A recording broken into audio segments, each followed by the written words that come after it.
நாம் ஒரு வசனத்தை வாசிக்க போகிறோம். வாசித்து கர்த்தருடைய வார்த்தைக்கு நேராய் கடந்து போவோம். தானியேல் தீர்க்கதரிசன புஸ்தகம் 12ஆம் அதிகாரம் 4வது வசனத்தை வாசியுங்கள். தானியேல் 12:4 வாசிங்க.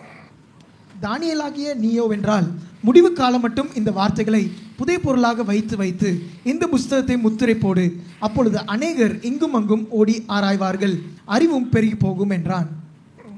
கண்களை மூடுவோம். நல்ல தகப்பனே, எங்கள் சர்வ வல்லமையுள்ள ஆண்டவரே, இந்த அருமையான நாட்களுக்காக உமக்கு ஸ்தோத்திரம். கிருபையுள்ள கரத்தில் எங்களை தாழ்த்துகிறோம். தேவனாகிய கர்த்தர் இம்மட்டுமாக எங்களை நடத்தி கொண்டு வந்த தயவுக்காய் உமக்கு ஸ்தோத்திரம். இந்த 3 நாட்களும் நீர் இடைப்பட்ட தயவுக்காய் ஸ்தோத்திரம். தேவ ஆவியானுடைய ஆளுகைக்காக உமக்கு நன்றி. ஆண்டவரே, நீர் எங்களோடு கூட பேசின தயவுக்காக உமக்கு ஸ்தோத்திரம். இந்த மாலை வேளையிலும் நீர் இடைபடுவீராக, பேசுவீராக. வந்திருக்கிற ஒவ்வொருத்தரோடு கூட கர்த்தர் இடைபடும். திரும்பி போகும்பொழுது வசனத்தை பெற்றுக்கொண்டவர்களாக, ஆயத்தப்பட்டவர்களாய் திரும்பி போக கர்த்தர் கிருபை தருவீராக. மகிமையுள்ள கரத்தில் எங்களை தாழ்த்துகிறோம். எங்கள் ஆண்டவர் இயேசு கிறிஸ்துவின் நாமத்தில் பிதாவே, அல்லேலூயா.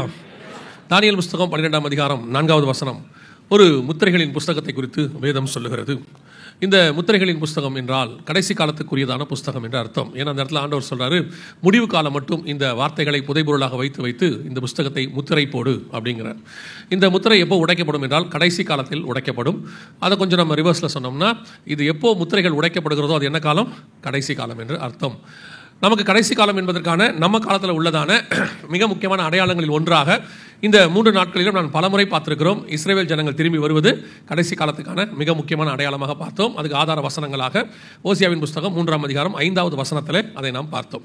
ஸோ கடைசி காலத்தில் இந்த முத்திரைகள் உடைக்கப்படணும். கடைசி காலம் என்பதற்கான ஒரு அடையாளம் இஸ்ரவேல் ஜனங்கள் திரும்பி வருவது. இஸ்ரவேல் ஜனங்கள் திரும்பி வந்த பிறகு நடக்க வேண்டிய சம்பவங்கள் இப்போ இயேசு கிட்ட மத்திய 24 3வது வசனத்தில் உடைய வருகைக்கும் உலகத்தின் முடிவுக்கும் அடையாளம் என்ன எங்களுக்கு சொல்ல வேண்டும் என்று சொன்னார்கள். அப்போ இயேசு கிறிஸ்துவானவர் மத்திய சுவிசேஷத்தை 3 பகுதியாக பிரித்தார். அதில் முதலாவது பகுதியாக வருகைக்கு முன்பாக நடைபெற வேண்டிய, சபை எடுத்துக்கொள்ளப்படுவதற்கு முன்பதாக நடைபெற வேண்டிய காரியங்கள் அங்கே கொடுக்கப்பட்டிருக்கிறது.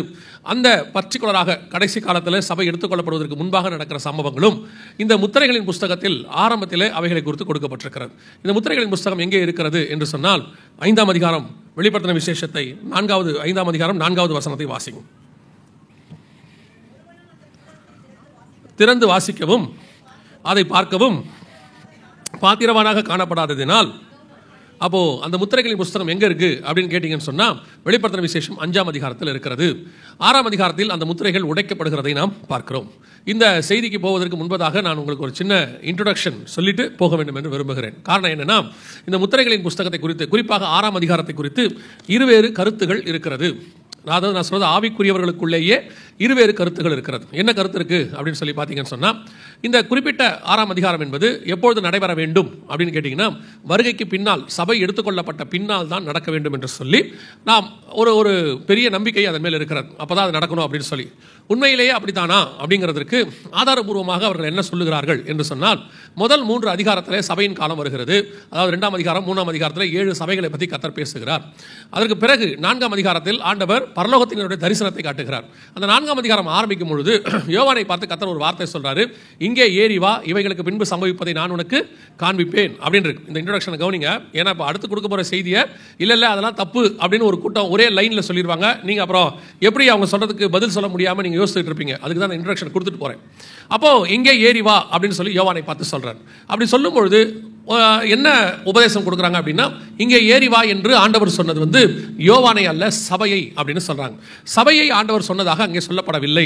யோவானை சபைக்கு உருவாக்கப்படுத்தி ஒரு இடத்திலும் கர்த்தர் சொல்லவே இல்லை. எதுக்காக உங்களுக்கு சொல்றேன் அப்படின்னா, ஆரம்பிக்கும் பொழுதே, வெளிப்படுத்தின விசேஷம் ஆரம்பிக்கும் போதே கர்த்தர் சொன்னது யோவானை பார்த்து, ஆசியாவில் உள்ள 7 சபைகளுக்கு எழுது அப்படின்னாரு. அப்ப யோவான் சபையாக இருக்குமானால் கர்த்தர் அப்படி சொல்லி இருக்க முடியாது.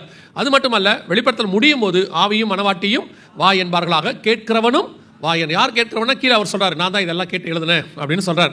யோவானை ஒரு இடத்திலும் சபைக்கு அங்கே அடையாளமாக சொல்லப்படவில்லை. பல இடங்களிலே சபைக்கு ஸ்திரீயை அடையாளமாக சொல்லி இருக்கிறது. சில இடங்களிலே மனவாட்டி சபையை குறித்து உன்னத பாட்டில் சுலமித்தியாலை குறித்து சொல்லப்பட்டிருக்கிறது.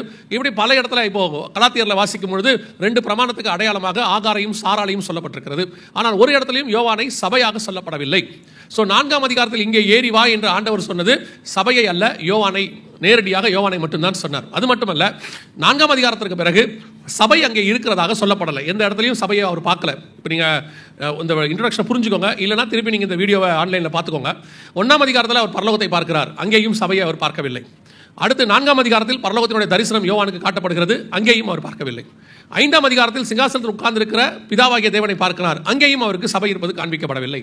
அப்ப சபை பரலோகத்தில் இருப்பதாக காண்பிக்கப்பட்டது எங்க அப்படின்னு பார்த்தீங்கன்னா 7ஆம் அதிகாரம் 9ஆம் வசனம் வெளிப்படுத்தின விசேஷத்தில் தான் சபை பரலோகத்தில் இருக்கிறதை பார்க்க முடிகிறது. இவைகளுக்கு பின்பு சகல கோத்திரத்திலிருந்தும் பாஷைக்காரிலிருந்தும் ஜாதிகளிலிருந்தும் மீட்கப்பட்டதும் ஒருவரும் எண்ணக்கூடாததுமாகிய திரளான கூட்டமாகிய ஜனங்கள் வெள்ளை அங்கிகளை தரித்துக் கொண்டு தங்கள் கைகளிலே குருத்தோலைகளை பிடித்துக் கொண்டு சிங்காசனத்திற்கு முன்பாகவும் ஆட்டுக்குட்டியானவருக்கு முன்பாகவும் நிற்க கண்டேன். அங்கதான் சபை நிற்கிறது, சிங்காசனத்துக்கு முன்பாக.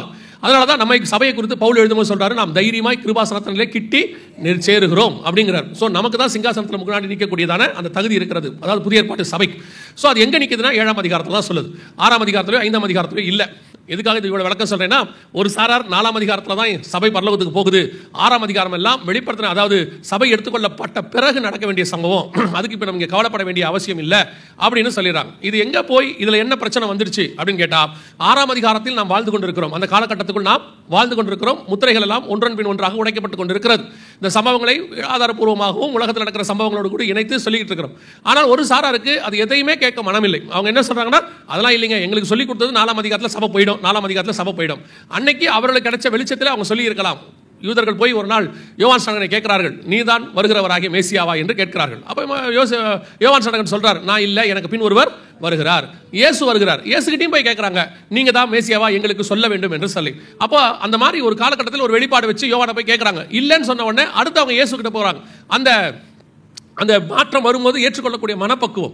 இன்னைக்கு நமக்கு இல்ல, எங்களுக்கு 50 வருஷமா இதை சொல்லிட்டாங்க, 4ஆம் அதிகாரத்தில் சபை போயிடும்னா சபை 4ஆம் அதிகாரத்தில் தாண்டி 6ஆம் அதிகாரத்தின் காலத்தில் இருக்கு. அந்த சம்பவங்கள் நம்ம கண்ணுக்கு முன்பாக ஒவ்வொன்றின் மீன் ஒன்றாக நடைபெற்றுக் கொண்டே இருக்கிறது. அதை சபை புரியாததுனால அதான் ஆண்டவர் சொல்றார், என் ஜனங்கள் அறிவின்மையால் சங்காரமாகிறார்கள் அப்படின்றபடி நம்ம கண்ணுக்கு முன்னாடி சம்பவங்கள்லாம் நடந்துகிட்டே இருக்குது. அதனால இருக்கிற விசுவாசிகளுக்கு நான் உங்களுக்கு சொல்லுகிறேன், நம்ம 6ஆம் அதிகாரத்தில் பாதி இடத்துக்கு வந்துட்டோம். நம்ம கண்ணுக்கு முன்னாடி பாதி சம்பவங்கள் நடைபெற்றுக் கொண்டிருக்கிறது. 6ஆம் அதிகாரம் முடியும் போது 7ஆம் அதிகாரத்தில் சபை பரலோகத்துக்கு போயிடும். நம்ம சபை பரலோகத்துக்கு போகிறதுக்கு கொஞ்சம் முன்னாடி காலகட்டத்தில் நாம் இருந்து கொண்டிருக்கிறோம். இன்னும் 4ஆம் அதிகாரம் தான் இருக்கு அப்படின்னு நினைச்சிட்டு இருந்தீங்கன்னா நீங்கள் பல இடங்களிலே சம்பவங்களை பார்க்கும்போது சோர்ந்து போவீர்கள். இதெல்லாமே சொல்லலையே, இவ்வளவு சம்பவங்கள் நடக்குது, என்ன அடுத்து அதெல்லாம் வரப்போகுது, நீங்கள் சோர்ந்து போக வாய்ப்பு இருக்கிறது. சரி, இன்னைக்கு நம்ம பார்க்க போற செய்திக்குள்ளே போக போகிறோம். நாம் 6ஆம் அதிகாரத்தினுடைய மிக முக்கியமான காலகட்டத்துக்குள் இருக்கிறோம். எங்க இருக்கிறோம் அப்படின்னு கேட்டீங்கன்னு சொன்னா, இப்போ 2வது முத்திரையை தாண்டி 3வது முத்திரைக்குள்ளே இருக்கிறோம். நாம் அந்த 3வது முத்திரையின் காலத்தில் இருந்து கொண்டிருக்கிறோம். கொஞ்ச காலத்திற்கு முன்பதாகத்தான் 2வது முத்திரை கடந்து போனது. ஒரு 12 வருஷத்துக்கு முன்னாடி 1வது முத்திரைக்கான காரியம் உடைக்கப்பட்டது. அந்த 12 வருஷத்துக்கு முன்னாடியே அந்த 1வது முத்திரை உடைக்கப்பட்டதுன்னு பல இடங்களில் நாங்கள் சொல்லிக் கொண்டிருந்தோம். ஆனால் அநேகருக்கு ஏற்றுக்கொள்ள மனமில்லை. இல்லை அப்படிலாம் கிடையாது, விளக்கமும் கொடுக்க மாட்டேங்கிறாங்க. அப்படி இல்லைன்னு சொன்னால் அதுக்கு ஒரு விளக்கம் கொடுக்கணும், விளக்கமும் கொடுக்கல. ஆனால் சம்பவம் நடைபெறுகிற ப்ரூஃபை எடுத்து கையில் கொடுத்தோம்னா அதையும் அவர்களுக்கு ஏற்றுக்கொள்ள மனமில்லை. கிட்டத்தட்ட நான் சொல்வது 2012 1வது முத்திரைக்கான அறிகுறிகள் உடைக்கப்பட்டதுக்கான காரியங்கள் எல்லாம் நடைபெற்றது. அதன் பின் ஒன்றன் பின் ஒன்றாக சம்பவங்கள் நடந்து கொண்டே இருக்கு. இப்ப நம்ம காலத்துல சரியாக இன்னொரு 3-4 வருஷத்துக்கு முன்னாடி ஒரு சம்பவம் நடந்துச்சு, 2வது முத்திரைக்கான சம்பவம். நீங்க வாசிங்க, 6ஆம் அதிகாரம் வெளிப்படுத்தின விசேஷம் 4வது வசனத்தை வாசிங்க, 6-4 வாசிங்க. அப்பொழுது சிவப்பான வேறொரு குதிரை புறப்பட்டது, அதன் மேல் ஏறி இருந்தவனுக்கு பூமியில் உள்ளவர்கள் ஒருவரை ஒருவர் கொலை செய்யத்தக்கதாக சமாதானத்தை பூமியிலிருந்து எடுத்து போடும்படியான அதிகாரம் கொடுக்கப்பட்டது. ஒரு பெரிய பட்டயமும் அவனுக்கு கொடுக்கப்பட்டது. இந்த வசனம் பார்க்கறதுக்கு எப்படி இருக்குன்னு கேட்டீங்கன்னா, ஒரு ஓமையாக, ஒரு தரிசனமாக அல்லது ஒரு ஓமையாக அவனுக்கு காண்பிக்கப்படுகிறது. இதுக்கு பின்னாடி இருக்கிற விளக்கத்தை நாம ஸ்டெப் பை ஸ்டெப்பாக பார்க்க போகிறோம். முதலாவது, அந்த 6ஆம் அதிகாரத்தில் 4 முக்கியமான குதிரைகளை குறித்து சொல்லப்படுகிறது. ஒன்று வெள்ளக்குதிரை, 2வது சிவப்பு குதிரை, 3வது கருப்பு குதிரை, 4வது மங்கின நிறம் உள்ள குதிரை. ஆங்கிலத்தில் பார்த்தீங்கன்னா ரெட், ஒயிட், பிளாக் அண்ட் பேல் ஹார்ஸ் அப்படின்னு இருக்கும். இந்த 4 குதிரைகளுக்கான விளக்கம் என்ன அப்படின்னு கேட்டீங்கன்னா, நான் வெளிப்படுத்தின விசேஷத்தை படிக்கிற உங்களுக்கு ஒரு என்ன சொல்றது, ஒரு ஆலோசனையாக சொல்லுகிறேன். எந்த ஒரு காரியத்தையும் வெளிப்படுத்தின விசேஷத்தில் யூகிக்காதீங்க, அசியூம் பண்ணாதீங்க. இப்படி தான் இருக்கலாம், அப்படி இருக்கலாம், அதுவா இருக்குமோ அப்படின்னு சொல்லி அசியூம் பண்ணாதீங்க. அந்த அசியூம் பண்ற வேலையை கர்த்தர் நமக்கு தரவே இல்லை. ஏன் அப்படின்னு கேட்டீங்கன்னா, இது முழுக்க முழுக்க ஆவியானவரால் கொடுக்கப்பட்டிருக்கு.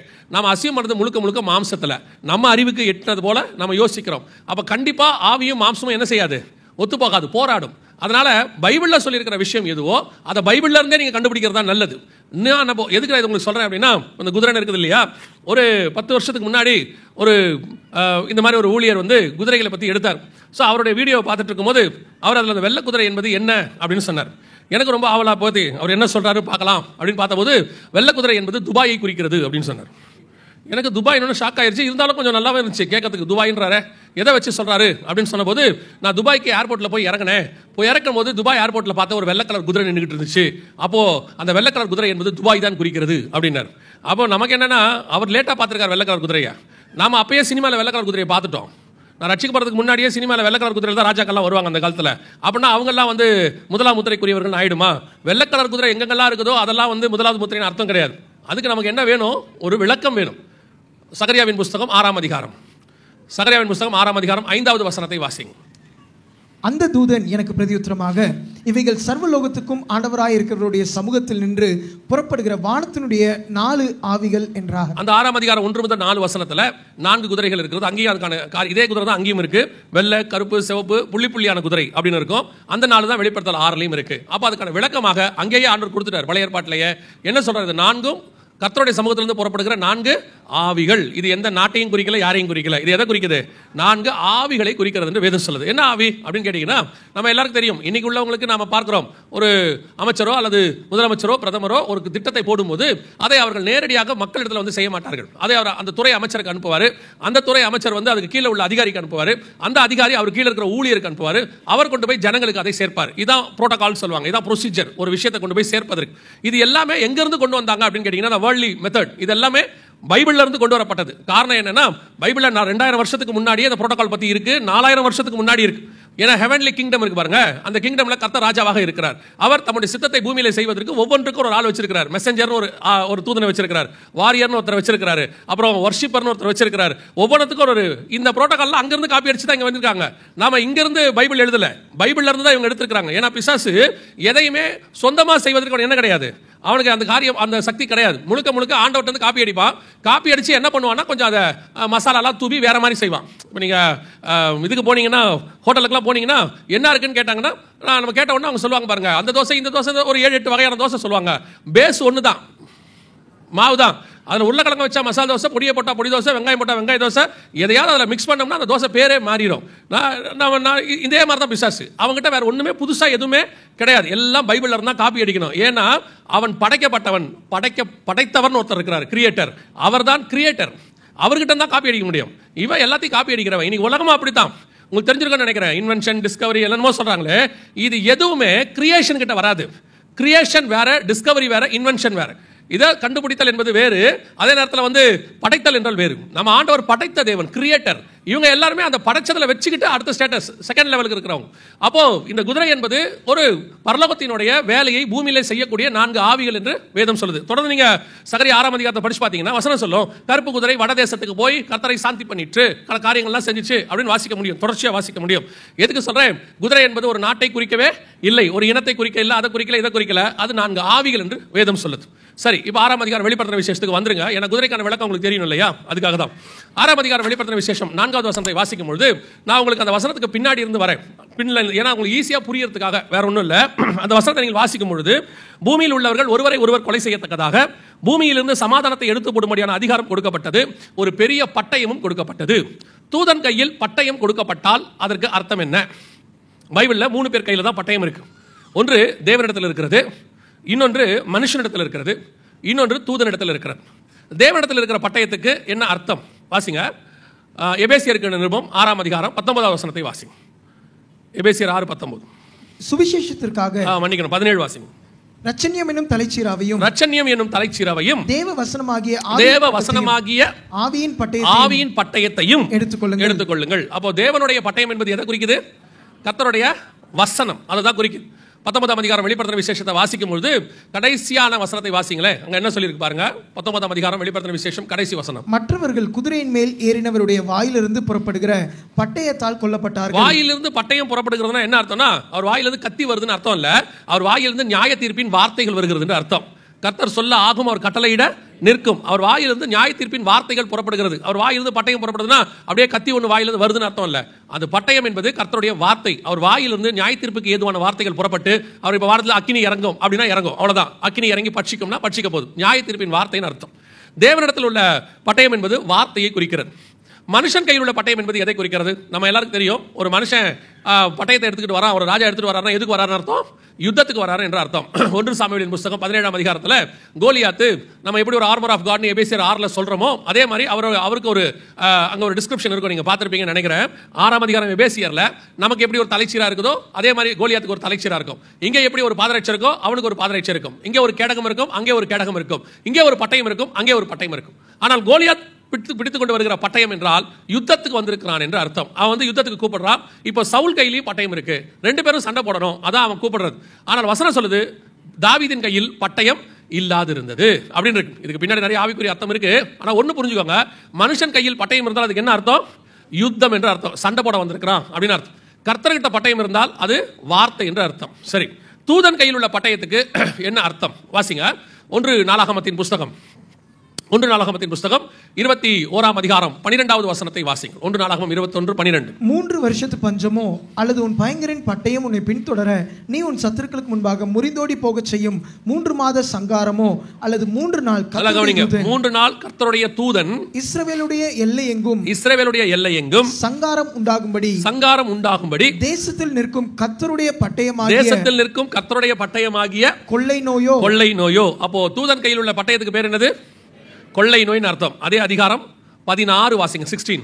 தாவீது தன் கண்களை ஏறெடுத்து பூமிக்கும் வானத்திற்கும் நடுவே இருக்கிற கர்த்தருடைய தூதன் உருவின பட்டயத்தை தன் கையில் பிடித்து அதை எருசலேமின் மேல் நீட்டி இருக்க கண்டான். இப்ப தூதன் கையில் என்ன இருக்குது? பட்டயத்தை நீட்டி இருக்க கண்டான். 14வது வசனம் 14 வாசிங்க. ஆகையால் கர்த்தர் இஸ்ரவேலிலே கொள்ளை நோயை வரப்பண்ணினார். அப்ப தூதன் கையில் பட்டயம் இருந்தா என்ன வரும்? கொள்ளை நோய் வரும் என்று அர்த்தம். இப்ப 6ஆம் அதிகாரம் வெளிப்படுத்தின விசேஷத்துக்கு வந்துருங்க. இப்ப வசனம் சொல்லுது, சிவப்பான ஒரு குதிரையை கண்டேன், அதன் மேல் ஏறி இருந்த தூதனுக்கு என்ன கொடுக்கப்பட்டது? ஒரு பெரிய பட்டயம் கொடுக்கப்பட்டது. பெரிய பட்டயம் என்றால், பட்டயம் என்பது தூதன் கையில் உள்ளதுக்கு என்ன அர்த்தம்?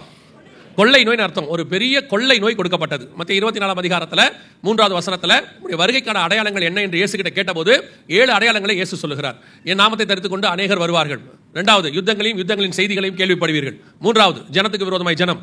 4வது ராஜ்யத்துக்கு விரோதமாய் ராஜ்யம். 5வது பஞ்சங்கள். 6வது கொள்ளை நோய்கள். 7வது பூமி அதிர்ச்சிகள். அந்த கொள்ளை நோய் இருக்கு பாருங்க 6வது. அந்த கொள்ளை நோய்க்கான விளக்கம் தான் இங்க இருக்கு. நேற்று சொன்னோம், ஆண்டவர் யுத்தங்கள்னு சொல்லும் போது பொதுவா யுத்தம்னு சொல்லல, அந்த யுத்தத்துக்கான விளக்கம் எங்க இருந்துச்சு?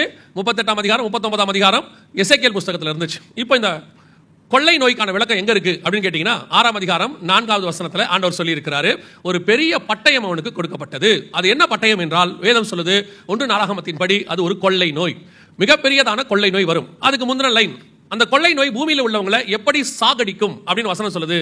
பூமியில் உள்ளவர்கள் ஒருவரை ஒருவர் கொலை செய்யத்தக்கதாக. நல்லா கவனிங்க, அந்த வேர்டை கவனிங்க.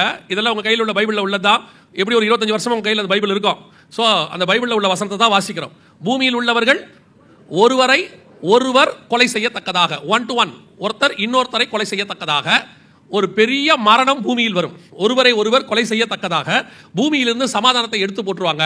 அதுக்கு காரணம் என்னவா இருக்கும்னா, ஒரு பெரிய பட்டயம், ஒரு கொள்ளை நோய் என்று வேதம் சொல்லுது. ஒரு பெரிய கொள்ளை நோய் வரும். அது எப்படி ஜனங்களை சாகடிக்கும்? ஒருவரை ஒருவர் கொலை செய்யத்தக்கதாக. இந்த காரியம் எப்ப நடக்கும்? கடைசி காலத்தில் முத்திரை உடைக்கப்பட்ட பிறகு நடக்கும். முத்திரை உடைக்கப்படுவது எப்போது? முடிவு காலத்தில் உடைக்கப்படும். முடிவு காலம் என்பது எப்ப குறிக்குது? இஸ்ரவேல் ஜனங்கள் திரும்பி வருகிற காலகட்டத்தை பேஸ் பண்ணி தான் முடிவு காலம் தொடங்குகிறது. அப்போ 1948க்கு பிறகு முடிவு காலம், அவங்க அப்பதான் வந்து நாடு ஃபார்ம் ஆகுது. தொடங்கின பிறகு இந்த இடைப்பட்ட 76 வருஷத்துல ஒரு கொள்ளை நோய் பூமி முழுக்க, அந்த வசனம் சொல்லுது, பூமியில் உள்ளவர்கள் ஒருவரை ஒருவர் கொலை செய்யத்தக்கதாக. எப்படி இருக்குது? பூமியில் உள்ளவர்கள், பூமி முழுக்க, அதான் வசனம் சொல்லுது, பூமியில் உள்ளவர்கள் ஒருவரை ஒருவர் கொலை செய்யத்தக்கதாக. எதுக்காக அப்படி சொல்றேன்னா, சில கொள்ளை நோய் வரும், கில்லிங் டிசீஸ் வரும். அது சில கான்டினென்ட்ஸ்ல மட்டும் வரும், சிலது சில நாட்டில் மட்டும் வரும், சிலது சில மாநிலத்தில் மட்டும் வரும். ஆனால் ஒரு சிலது மட்டும்தான் உலகம் முழுக்க வரும். கொள்ளை நோயில் சிலது மிகப்பெரியதான மரணத்தை ஏற்படுத்தும். ஆனால் உலகம் முழுக்க வராது, பரவாது. சிலது உலகம் முழுக்க பரவும், மரணத்தை ஏற்படுத்தாது. உதாரணமா கேன்சர் இருக்கு, அது ஒரு ஆளுக்கு வரும், ஆனால் பரவாது. அவருக்கு மட்டும்தான் இருக்கும், அவரோடு கூட அது முடிஞ்சு போயிடும். பக்கத்தில் உள்ளவருக்கு என்ன செய்யாது? பரவாது. ஆனால் இப்போ நீங்க சில கோல்டு ஃபீவர்லாம் எடுத்துக்கோங்க, கூட இருக்கிறவங்களுக்குலாம் என்ன செஞ்சிடும்? அது அடுத்தடுத்து பரவும், ஆனால் மரணம் வராது. ஆனால் இது என்ன சொல்லுது? உலகம் முழுக்க பரவும். எப்படி வரும்? மனுஷர்கள் ஒருவரை ஒருவர் கொலை செய்யத்தக்கதாக பூமி முழுக்க வரும். ஆனால் என்னவா இருக்கும்? கொள்ளை நோயாக இருக்கும். 1948க்கு பிறகு ஒரு கொள்ளை நோய் பூமி முழுக்க பரவி ஜனங்கள் மூலமாக, மனுஷர் மூலமாக மரணத்தை உண்டாக்கின கொள்ளை நோய் எது அப்படின்னு எடுத்துக்கிட்டீங்கன்னா, இந்த 76 வருஷத்துல ஒரு கொள்ளை நோய் தான் அப்படி பரவி இருக்கு. என்னது? கொரோனா மட்டும்தான் பரவி இருக்கு. கொரோனா ஏறக்குறைய 180 நாடுகளுக்கு மேலாக பரவி இருக்கு. அதில் போன எல்லா நாட்டிலையும் மரணம் வந்திருக்கு. அதை விட இந்த வசனத்தில் உள்ள ஆப்டான அல்லது மிக துல்லியமான தீர்க்கதரிசனம் என்னன்னா, கொரோனா பரவுனது வேற யார் மூலமாகவும் கிடையாது. தண்ணி வழியாகவோ காத்து வழியாகவோ ரத்தத்தின் வழியாகவோ கிடையவே கிடையாது. மனுஷன் வழியாக மட்டும். ஒரு மனுஷன்ல இருந்து இன்னொரு மனுஷன். நீங்க மறந்துருக்க மாட்டீங்கன்னு நினைக்கிறேன். நமக்கு ஒரு ஸ்லோகன் நம்ம எல்லாருடைய மூளையிலும் பதிஞ்சிருக்கு. தனித்திரு, விழித்திரு, விலகிரு. எதுக்காக நம்மளை அவங்க விலகி இருக்க சொன்னாங்க? குவாரண்டைன் அப்படின்னு சொன்னாங்க. எதுக்காக அப்படி இருக்க சொன்னாங்க அப்படின்னு கேட்டா, கொரோனா ஒரு மனுஷன்ல இருந்து இன்னொரு மனுஷன் வழியா பரவுச்சு. அது ஒரு குறிப்பிட்ட டிஸ்டன்ஸ். அதுக்கு மேலே அது என்ன செய்யாது, பரவாது. கொடையை பிடிச்சி நின்றுக்கிட்டாங்கன்னா ஆட்டோமேட்டிக்காக அந்த டிஸ்டன்ஸ்க்கு மேலே கொரோனாவுடைய வைரஸ் அதோட வெயிட் அவ்வளோதான், அதுக்கு மேலே அது பரவாதுன்னு சொல்லி ஒரு டிஸ்டன்ஸ் மெயின்டைன் பண்ண சொன்னாங்க. ஆனால் இப்போ ஊகான் மாநிலத்தில் சைனாவில் ஆரம்பிச்சிச்சு, ஆல் ஓவர் த வேர்ல்டு பரவுச்சு. எது வழியாக பரவுச்சு அப்படின்னா, ஒன்லி மனுஷன் வழியாக மட்டும்.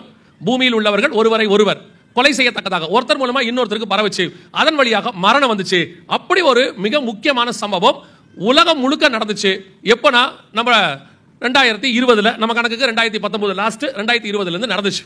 இந்த சம்பவம் பரிசுத்த வேதாகமத்தில் 2000 வருஷத்துக்கு முன்பதாக கொடுக்கப்பட்டது. இது எல்லாத்தையும் கர்த்தர் எழுதி கொடுத்திருக்கிறார். இந்த சம்பவத்தை ஏன் நமக்கு தெரியவில்லை? அவ்வளவுதான் கேள்வி. இது நம்ம பைபிள்ல தான் இருக்கு. நம்ம ஏன் இதை தெரிஞ்சுக்கல? அதுக்கு நீங்க 2 ரீசன் கன்ஃபார்மா சொல்லத்தான் போறீங்க. ஒரு ரீசன், வெளிப்படுத்தின விசேஷம் புரியாதுங்க.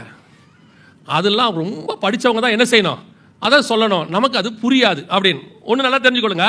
நாம இந்த வார்த்தையை சொல்லுவோம்னு சொல்லிட்டு தான் பெரிய பெரிய ஸ்காலரை வச்சு பவுலை வச்சு எல்லா புக்கையும் ஆண்டவர் எழுதிட்டாரு. ஆனால் வெளிப்படுத்தின விசேஷம் யாரை வச்சு கொடுத்தாரு? யோவானை வச்சு கொடுத்திருக்காரு. அப்போஸ்தலர் நடவடிக்கைகள் சொல்லுது, யோவான் சொல்றாரு, படிப்பறிவில்லாத எங்களை கொண்டு கர்த்தர் இப்படிப்பட்ட காரியங்களை செய்தார். வெளிப்படுத்தின விசேஷம் எழுதினவருக்கே என்ன கிடையாதான்? படிப்பறிவு இல்லையா? அப்போ படிக்கிறவருக்கு என்ன தேவையில்லை? எழுதினவருக்கே படிப்பறிவு தேவையில்லை. அப்போ படிக்கிறவருக்கு கன்ஃபார்மாக தேவையில்லை. அதுக்கு தேவை என்ன தெரியுமா?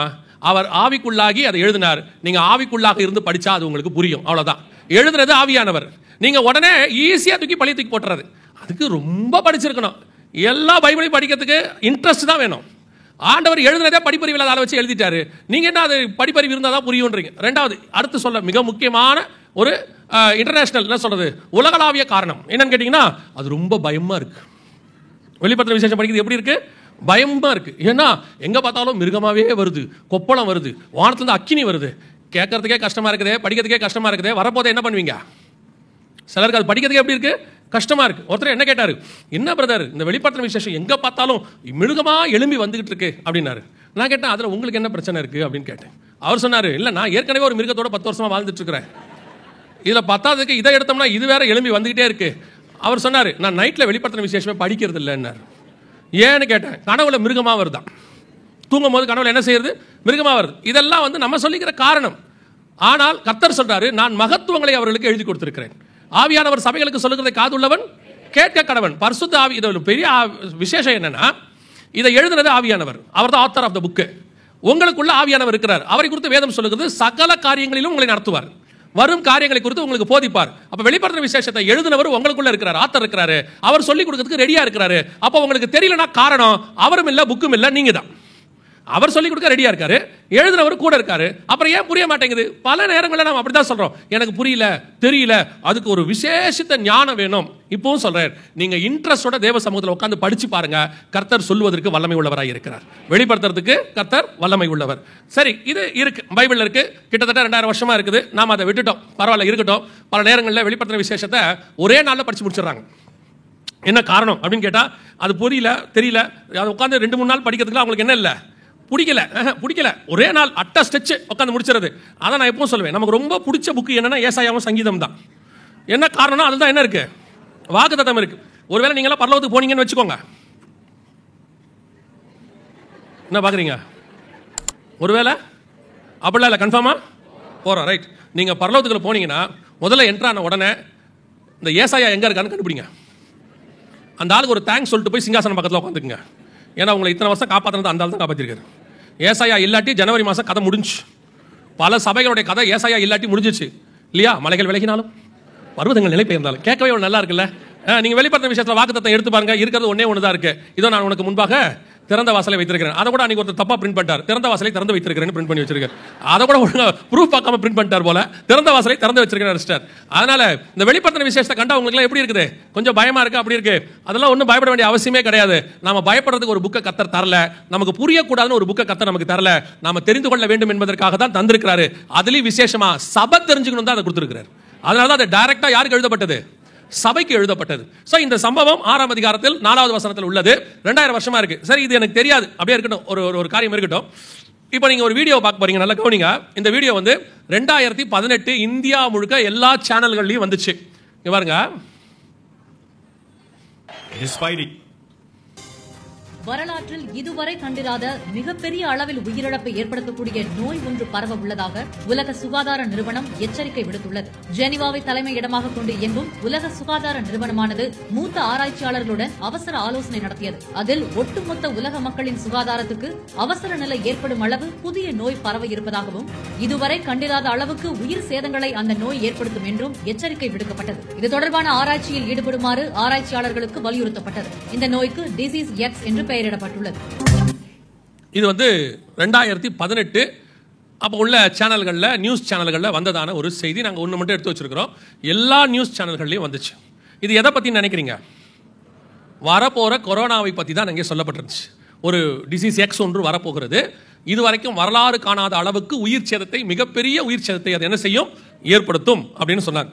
இப்போ நாங்கள் இந்த வீடியோவை எடுத்துக்கிட்டு கிட்டத்தட்ட ஒரு 2.5 வருஷம், 2018 2019 2020 மார்ச் 20-21 தேதி வரைக்கும் நாங்கள் வந்து என்ன பண்ணியிருக்கிறோம், போகிற இடத்தெல்லாம், இப்போ இந்த மாதிரி எங்கெங்கெல்லாம் கூப்பிட்டாங்களோ போகிற இடங்கள்லாம் இந்த வீடியோ போட்டு காட்டியிருக்கிறோம். ஒரு கொள்ளை நோய் வரப்போது, பைபிள் சொல்லியிருக்கிறாங்க, பைபிள் ஆண்டவர் சொன்னபடியே வரப்போது, மிகப்பெரிய உயிர் சேதம் வரப்போது, டிசீஸ் எக்ஸ்னு சொல்லியிருக்கிறாங்கன்னு ஒவ்வொரு இடமும் சொல்லியிருக்கோம். நாங்கள் மட்டும் இல்லை, உலகளாவிய எல்லாருக்கும் அவங்கவுங்க அந்தந்த நாட்டில் ஆண்டவர் அவங்கவுங்கள வச்சு சொன்னார். இது பத்தாவதுக்கு WHO, வேர்ல்ட் ஹெல்த் ஆர்கனைசேஷன், உலக சுகாதார மையத்தை வச்சு உலகம் முழுக்க எல்லா நாடுகளுக்கும் சர்க்குலர் அனுப்பப்பட்டது. அந்தந்த லாங்குவேஜில், அந்தந்த பிராந்திய மொழிகளில் கொடுக்கப்பட்டது. சரி, எத்தனை பேர் இந்த வீடியோ பார்த்தீங்க? எத்தனை பேர் இந்த வீடியோ நீங்கள் பார்த்துருப்பீங்க? இல்லை, எங்களுக்கு ஞாபகம் இல்லை, பார்த்துருக்க மாட்டோம். ஏன்னா நமக்கு சீரியல் ரொம்ப முக்கியம், இது ரொம்ப முக்கியம் இல்லை.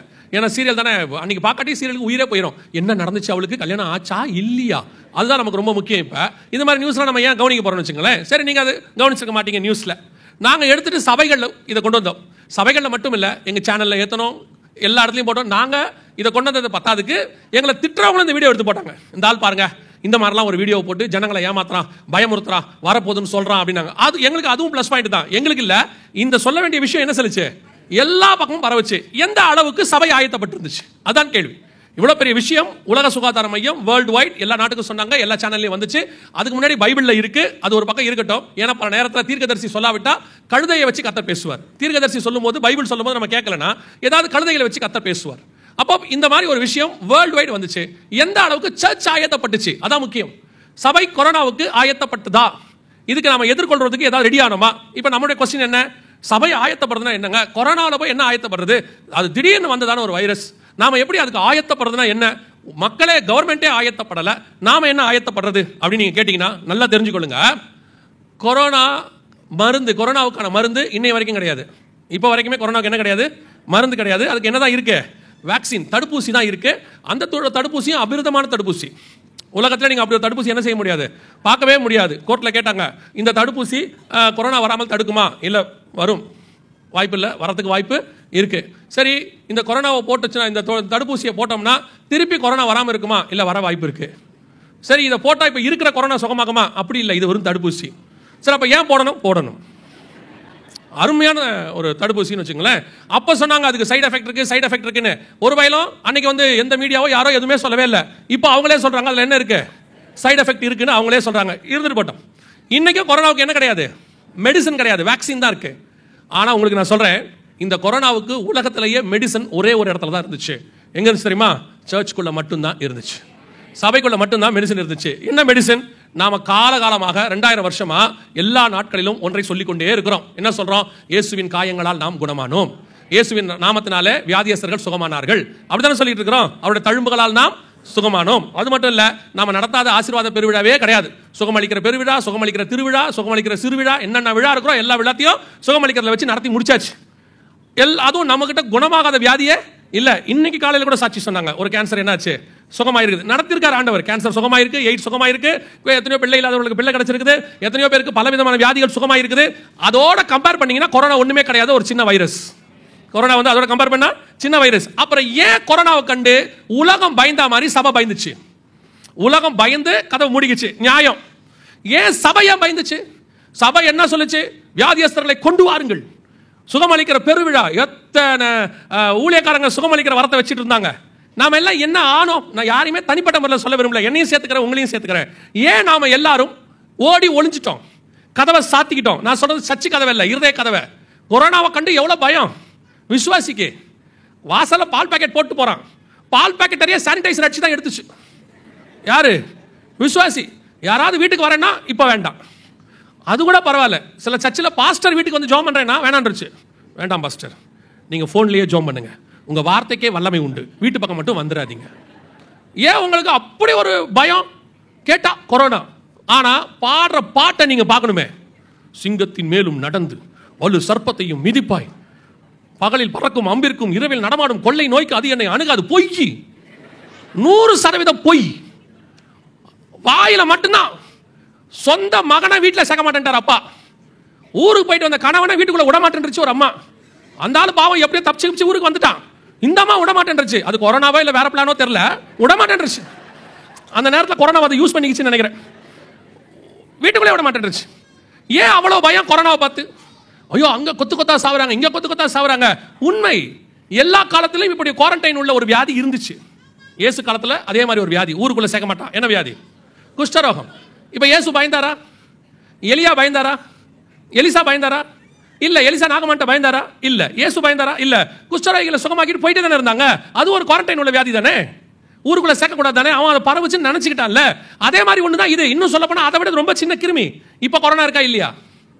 இப்ப உலகத்துல கொரோனா இருக்கா இல்லையா? இருக்கு. இப்ப நீங்க என்ன சொல்வீங்க? எல்லாரும் வேக்சின் போட்டாங்க. கிடையவே கிடையாது. இன்னும் 30% மக்கள் வேக்சின் போடலன்னு WHO சொல்லியிருக்கேன். வேர்ல்டு வைட் 70% மக்கள் தான் வேக்சின் போட்டிருக்காங்க. இன்னும் 30% என்ன செய்யல? போடல. அப்புறம் ஏன் இப்ப பயம் இல்லை? அங்கதான் கேள்வி இருக்கு.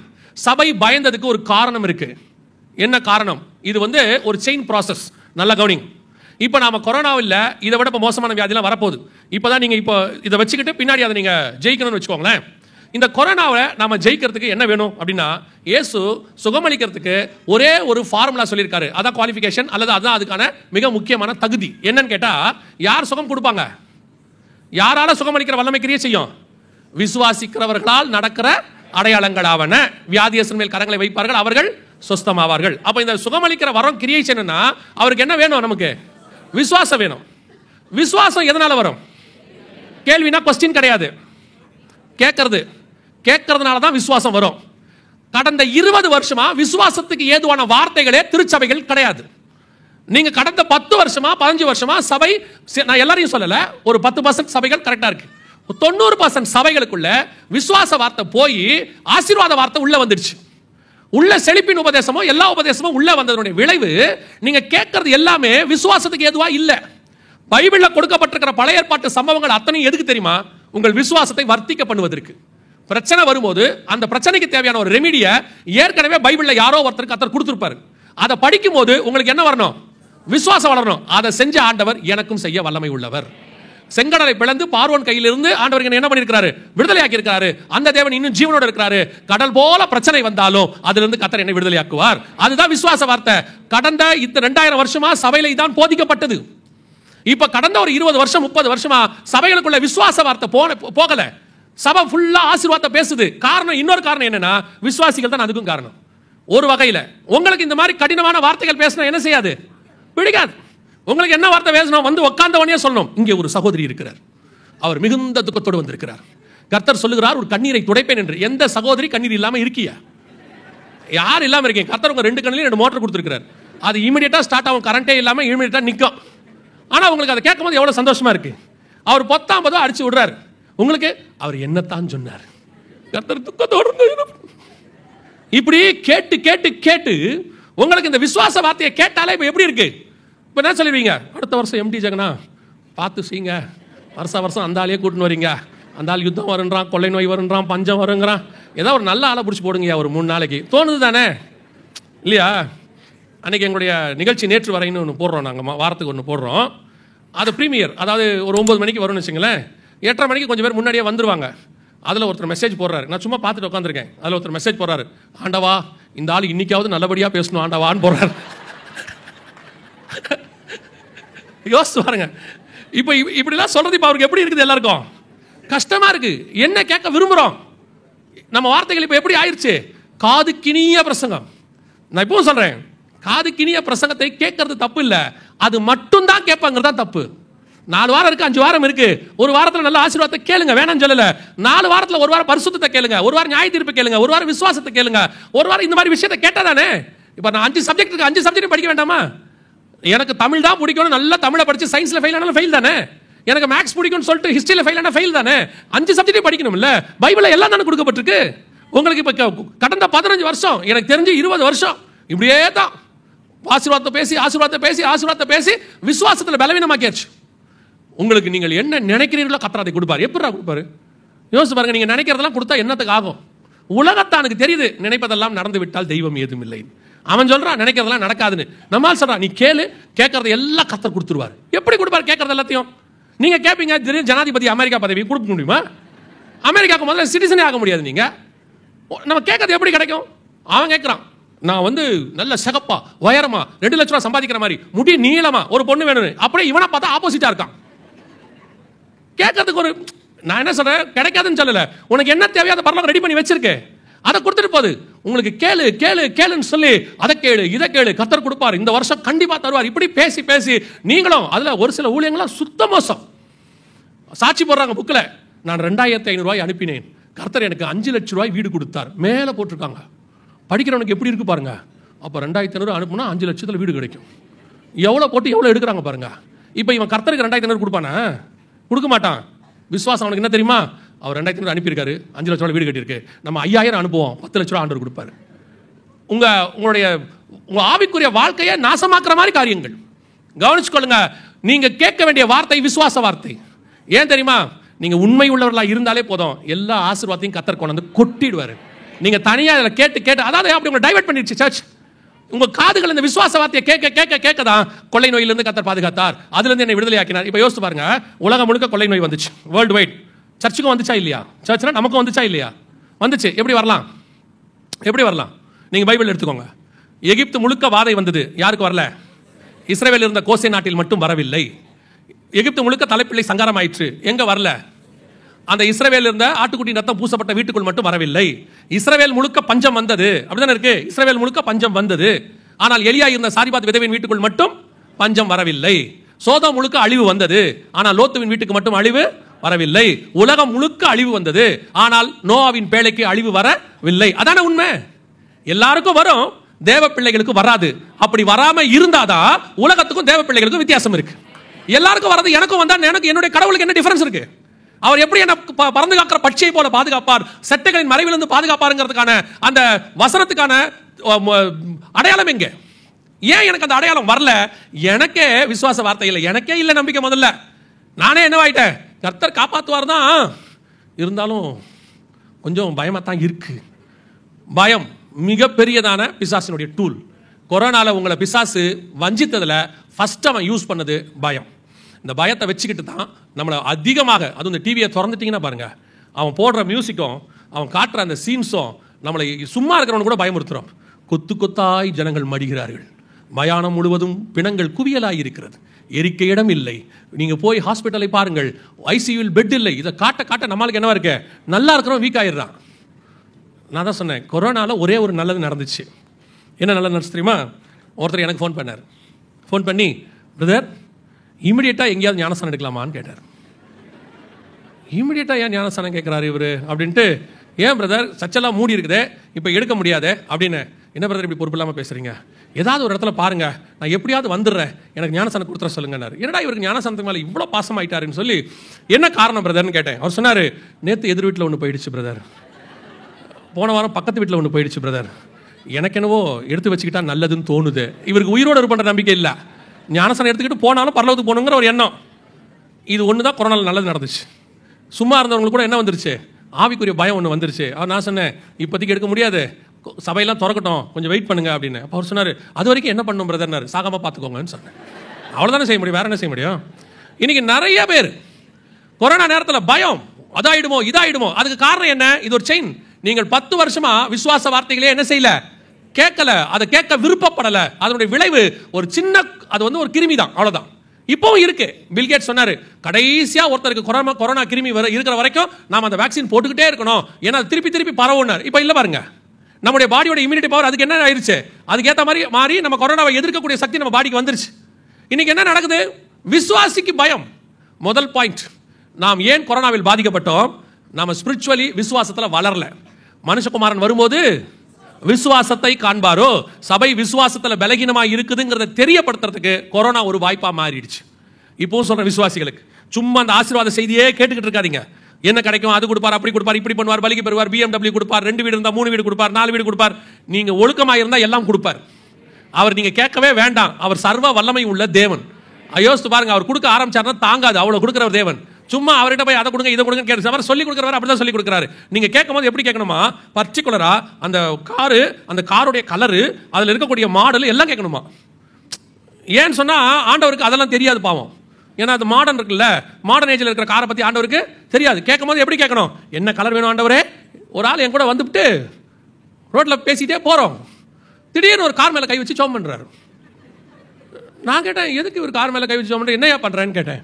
இல்ல அந்த பிரதர் சொன்னாரு, நீ எது மேல கை வச்சு ஜெபம் பண்றியோ கர்த்தர் அதை உனக்கு தருவார், அதுக்கு பேரு கிளைம் பண்றது அப்படின்னாரு.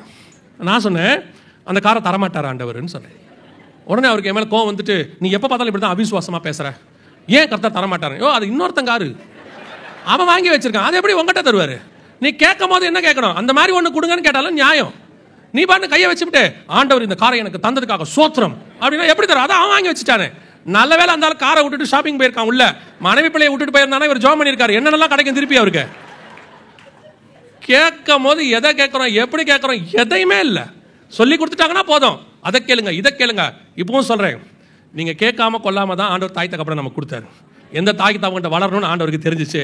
நீங்க ஒண்ணுமே கேட்காம ஒரு 10-12 வருஷம் நம்ம ஒண்ணுமே அறியாத காலம், அப்பவே கர்த்தர் உங்களை என்னையும் பத்திரமாய் பாதுகாத்து கொண்டு வந்துட்டாரு. இனியும் நடத்த வல்லமை உள்ளவராக இருக்கிறார். போய் முழங்கால் போட்ட உடனே அதை கொடுங்க, இது சில ஆட்கள்லாம் ஜெபம் பண்ண வந்தாலே ஆண்டவர் டென்ஷன் ஏறாரு. வரும்போதே எழுதிட்டே வருது, என்னென்ன வேணும்னு எழுதிட்டே வருது. அதுக்கு பேர் லிஸ்ட் ஆஃப் கம்ப்ளைண்ட்ஸ். வரும்போதே வந்து உட்காந்து ஆண்டவர் அப்படின்னு, இப்போ நான் ஆண்டவர் தான் நினைப்பேன். வரும்போதே வந்துட்டுச்சா இப்போ பாரு அழுவும் பாரு நான் நினைப்பேன். சில ஆட்கள் என்னமோ ஆண்டவருக்கு தெரியாத மாதிரி வரிசையாக எழுதி வச்சுட்டு அதில் ஜெபம் பண்ணிட்டு போகும்போது ஒரு குறிப்பு விட்டாச்சுன்னா திருப்பி வந்து முழங்கால் போட்டு ஆண்டவர் இந்த குறிப்பை விட்டுட்டேன்பா நீங்கள் மறந்துடாதீங்க. என்ன ஆண்டவருக்கு தெரியாதா நமக்கு என்ன தேவை என்பதை? நமக்கு என்ன தேவை என்பதை நம்முடைய பரமபிதா முன்பே அறிந்திருக்கிறார். நம்ம வளர வேண்டியது வேற, வசனத்தில் வளரணும், விசுவாசத்தில் வளரணும். இப்போ 2வது பாயிண்ட், நீங்கள் விசுவாசத்தில் வளர்ந்திருப்பீர்களானால் கொரோனாவில் கர்த்தர் உங்களை கொண்டு இன்னொரு காரியம் செஞ்சிருப்பார். என்ன செஞ்சிருப்பார் தெரியுமா? எங்கேயுமே மெடிசன் கிடையாது, ஆனால் சபைக்குள்ள அந்த ஹீலிங் பவர் அல்லது ஹீலிங் கிஃப்ட் ஆப்ரேட் ஆகிருந்துச்சுன்னா ஜனங்கள் மருந்து இல்லாமல் அலைஞ்சவங்க அத்தனை பேரும் நீங்க கூப்பிடாமே சபைக்கு தானாக வந்திருப்பார்கள். காரணம், இங்கே அற்புதம் நடக்கிறது, இயேசு சுகமளிக்கிறார் என்று சொல்லி கூரையை பிச்சுக்கிட்டு ஜனங்களை கொண்டு வந்து இறக்குற அளவுக்கு கர்த்தர் செய்ய வல்லமை உள்ளவராக இருந்திருப்பார். நடந்திருக்குமான்னு கேட்குறீங்களா?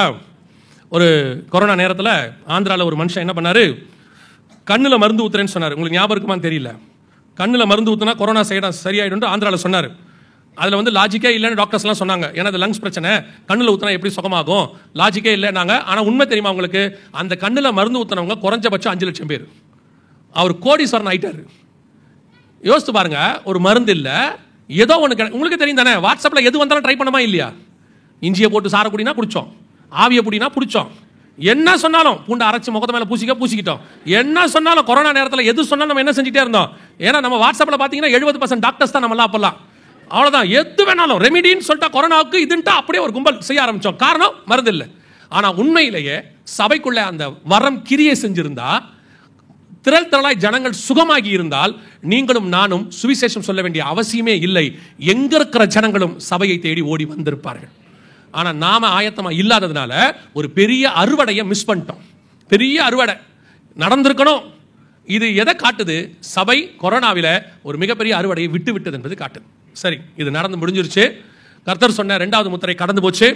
இதுக்கு அடுத்து 2021 இந்த கொரோனா உச்சத்தில் இருக்கு, 2வது அலை உச்சத்தில் இருக்கும்பொழுது ஆண்டவர் 3வது முத்திரை நடக்க போது அதை குறித்து நீ வந்து பேசுன்னு சொல்லி உணர்த்தினார். ஏன்னா இதை நாங்கள் 2018 பேசிட்டோம். அப்போ இது போயிட்டே இருக்குது. 2021 ஆண்டவர் வந்து 3வது முத்திரை குறித்து இதுதான் நடக்க போதுன்னு உணர்த்தினார். வாசிங்க 6ஆம் அதிகாரம் வெளிப்படுத்தின விசேஷம் 5-6 வசனத்தை வாசிங்க. அவர் 3ஆம் முத்திரையை உடைத்த போது 3ஆம் ஜீவனானது, நீ வந்து பார் என்று சொல்ல கேட்டேன். நான் பார்த்தபோது இதோ ஒரு கருப்பு குதிரையை கண்டேன். அதன் மேல் ஏறி இருந்தவன் ஒரு தராசை தன் கையிலே பிடித்திருந்தான். வாசிங்க. அப்பொழுது ஒரு பணத்துக்கு ஒரு படி கோதுமை என்றும் ஒரு பணத்துக்கு 3 படி வார்கோதுமை என்றும் எண்ணெயையும் திராட்சரசத்தையும் சேதப்படுத்தாதே என்றும் 4 ஜீவன்களின் மத்தியிலிருந்து உண்டான சத்தத்தை கேட்டேன். இது எதை பத்தி அப்படின்னு கேட்டீங்கன்னா உணவு பஞ்சம். கொரோனாவுக்கு அதாவது அந்த கொள்ளை நோய்க்கு அடுத்து 2வது முத்திரைக்கு அடுத்து வரக்கூடியதான மிக முக்கியமான விஷயம் என்ன அப்படின்னு கேட்டீங்கன்னு சொன்னா உணவு பஞ்சத்தை பத்தி பைபிள் சொல்லிருக்கு. இப்ப நல்லா கவனிங்க, இது எல்லாம் இன்னைக்கு நேற்று எழுதுறது இல்ல, 1900 வருஷத்துக்கு முன்பாக எழுதப்பட்டது. இங்கேயே நீங்க எவ்வளவு பெரியவங்க இருக்கிறீங்க, நீங்க எல்லாம் ஒரு 25 வருஷமா பைபிள் படிக்கிறவங்க இருக்கிறீங்க, 50 வருஷமா பைபிள் படிக்கிறவங்க இருக்கிறீங்க. உங்க பைபிள்லயும் இந்த வசனம் இருக்கு, 100 வருஷத்துக்கு முன்னாடி உள்ள பைபிள்லயும் இந்த வசனம் எல்லாம் இருக்கு. ஏதோ நடக்க எழுதி வச்ச மாதிரி நீங்க நினைச்சுக்க போறீங்க.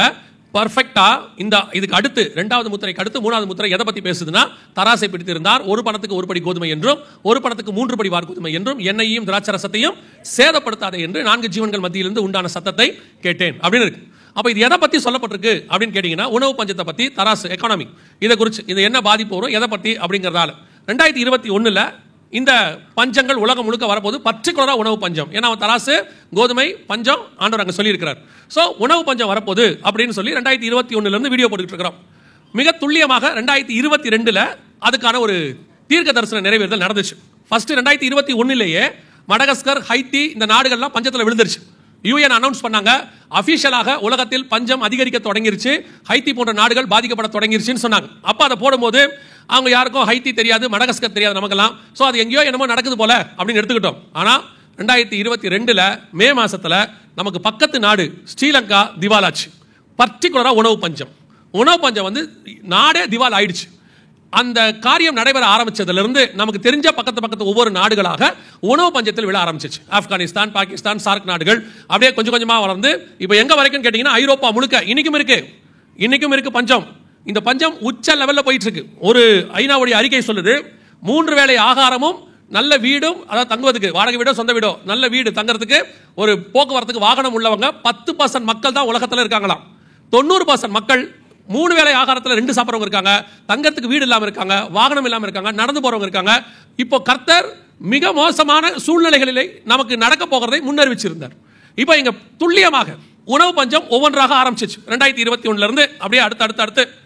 இப்போ 2023 அந்த 6வது வசனம் துல்லியமாக நிறைவேற ஆரம்பிச்சிச்சு. 6ஆம் அதிகாரம் அந்த 6வது வசனம் இருக்கு பாருங்க. அப்பொழுது ஒரு பணத்துக்கு ஒரு படி கோதுமை என்றும் ஒரு பணத்துக்கு 3 படி வார்கோதுமை என்றும் அப்படின்னு இருக்குல்ல.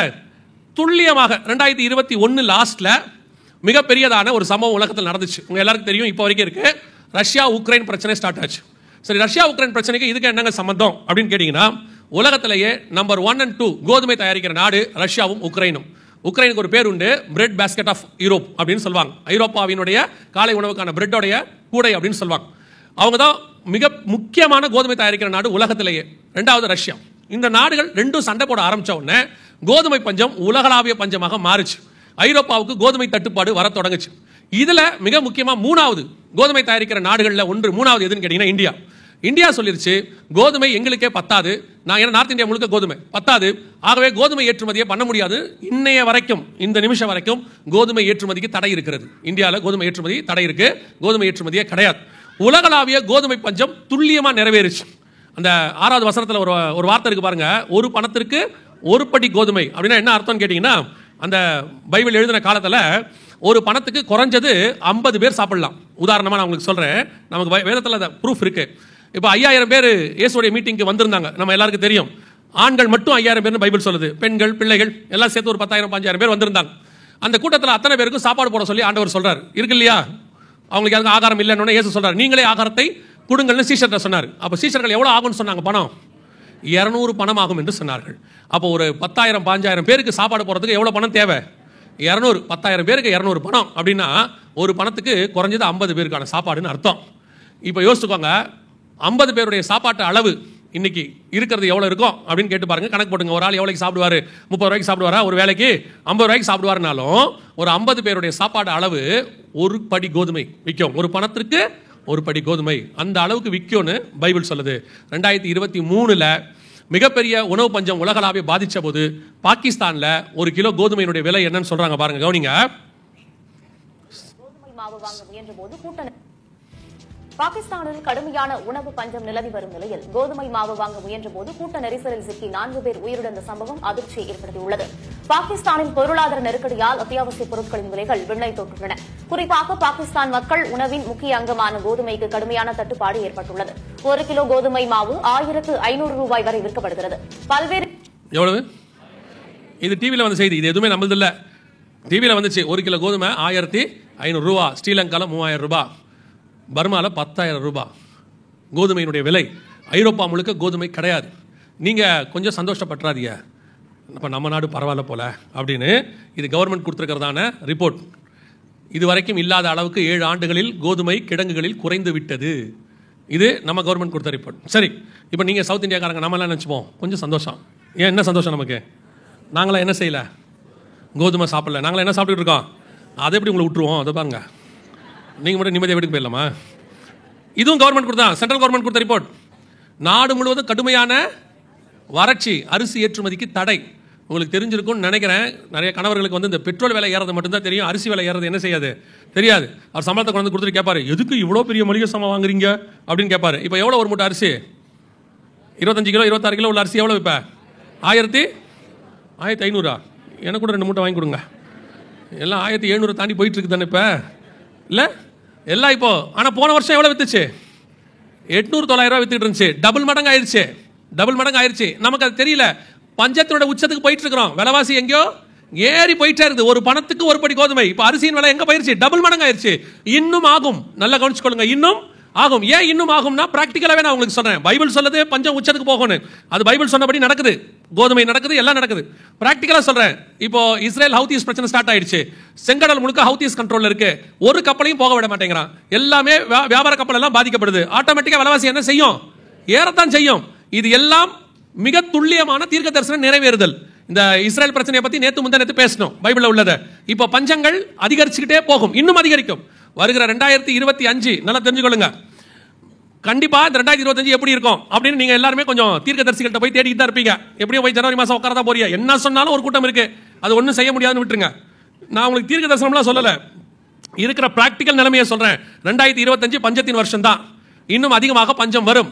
இந்த பஞ்சங்கள் உலகளாவே இருக்கு. இப்போ நீங்க வெளிநாடுகள்லாம் போய் பார்த்துட்டீங்கன்னா, ஃபர்ஸ்ட் ஏழை நாடுகள் லிஸ்ட் இருக்குல்ல, அதுல அமெரிக்காவும் யூகே வந்து ஜாயின் ஆயிடுச்சு. ஒரு காலத்தில் அமெரிக்கா நம்பர் 1 பணக்கார நாடு. இன்னைக்கு ஏழை நாடுகள் லிஸ்ட்ல அமெரிக்கா இருக்கு. அடைக்க முடியாத கடனுக்கு போயிருச்சு. முந்தநேத்து மட்டுமே எத்தனையோ ட்ரில்லியன் பணம் அவங்களுக்கு ஷேர் மார்க்கெட்ல அவுட் ஆயிடுச்சு அமெரிக்காவுடையது. இனி அமெரிக்கா எழும்பாது. நேற்று சொன்னதான், அதுக்கு பதிலாக வேறொரு வல்லரசு எழும்ப போகுது. கர்த்தர் சொன்னபடி இனி முழுக்க முழுக்க பஞ்சத்தினுடைய நாட்களுக்குள்ளே நாம் போய்கொண்டே இருக்கிறோம். எல்லா பஞ்சமும் வரும், அத்தனையும் நடக்கும். ஆண்டவர் சொன்னபடி எல்லா உணவுப் பொருட்களும் பாதிக்கப்படுகிற காலம். ஆனா பர்டிகுலரா 2 விஷயத்தை சொல்லியிருக்கிறார் பாருங்க. நம்ம பைபிள் எவ்வளவு பர்ஃபெக்ட்ன்றதுக்கு நான் உங்களுக்கு சொல்றேன். அந்த 6வது வசனத்தை திருப்பி வாசிங்க பார்ப்போம். அப்பொழுது 1 பணத்துக்கு 1 படி கோதுமை என்றும் 1 பணத்துக்கு 3 படி வார்கோதுமை என்றும் எண்ணெயையும் திராட்சரசத்தையும் சேதப்படுத்தாதே என்று. எவ்வளவு அழகா இருக்கு பாருங்க வசனம். கோதுமை எல்லாம் பாதிக்கப்படுமா? பாதிக்கப்படாத 2 பொருள் இருக்குமா? என்னென்ன பொருள்? எண்ணெய். இன்னைக்கு உலகத்தினுடைய பொருளாதாரத்தை நிர்ணயிக்கிற நம்பர் 1 பொருள் எதுன்னு நினைக்கிறீங்க? ஆயில், கச்சா எண்ணெய். அதான் உலகத்தின் இந்த பொருளாதாரத்தை நிர்ணயிக்குது. இதுல பெரிய ஆச்சரியம் என்னன்னா, ஆயில் பூமிக்கடியிலிருந்து எடுத்து ஃபர்ஸ்ட் டிக் பண்ணி அந்த கிணறு எடுத்து ஆயில சேல்ஸுக்கு கொண்டு வந்தது 1857 கலிபோர்னியாவில், அமெரிக்கா. இன்னைக்கு உலகத்திலேயே நம்பர் 1 நாடு சவுதி அரேபியா எண்ணெய் வியாபாரத்தில்.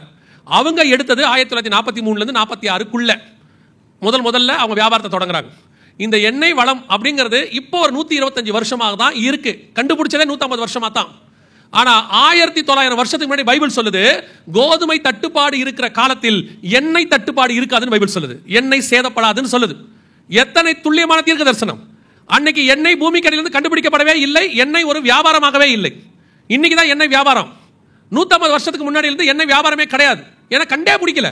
இன்னைக்கு கண்டுபிடிச்சு வியாபாரத்தில் உலகத்தின் பொருளாதாரத்தை காப்பாற்றுற நம்பர் 1 பொருள் ஆண்டவர் எழுதி வச்சிருக்கிறாரு.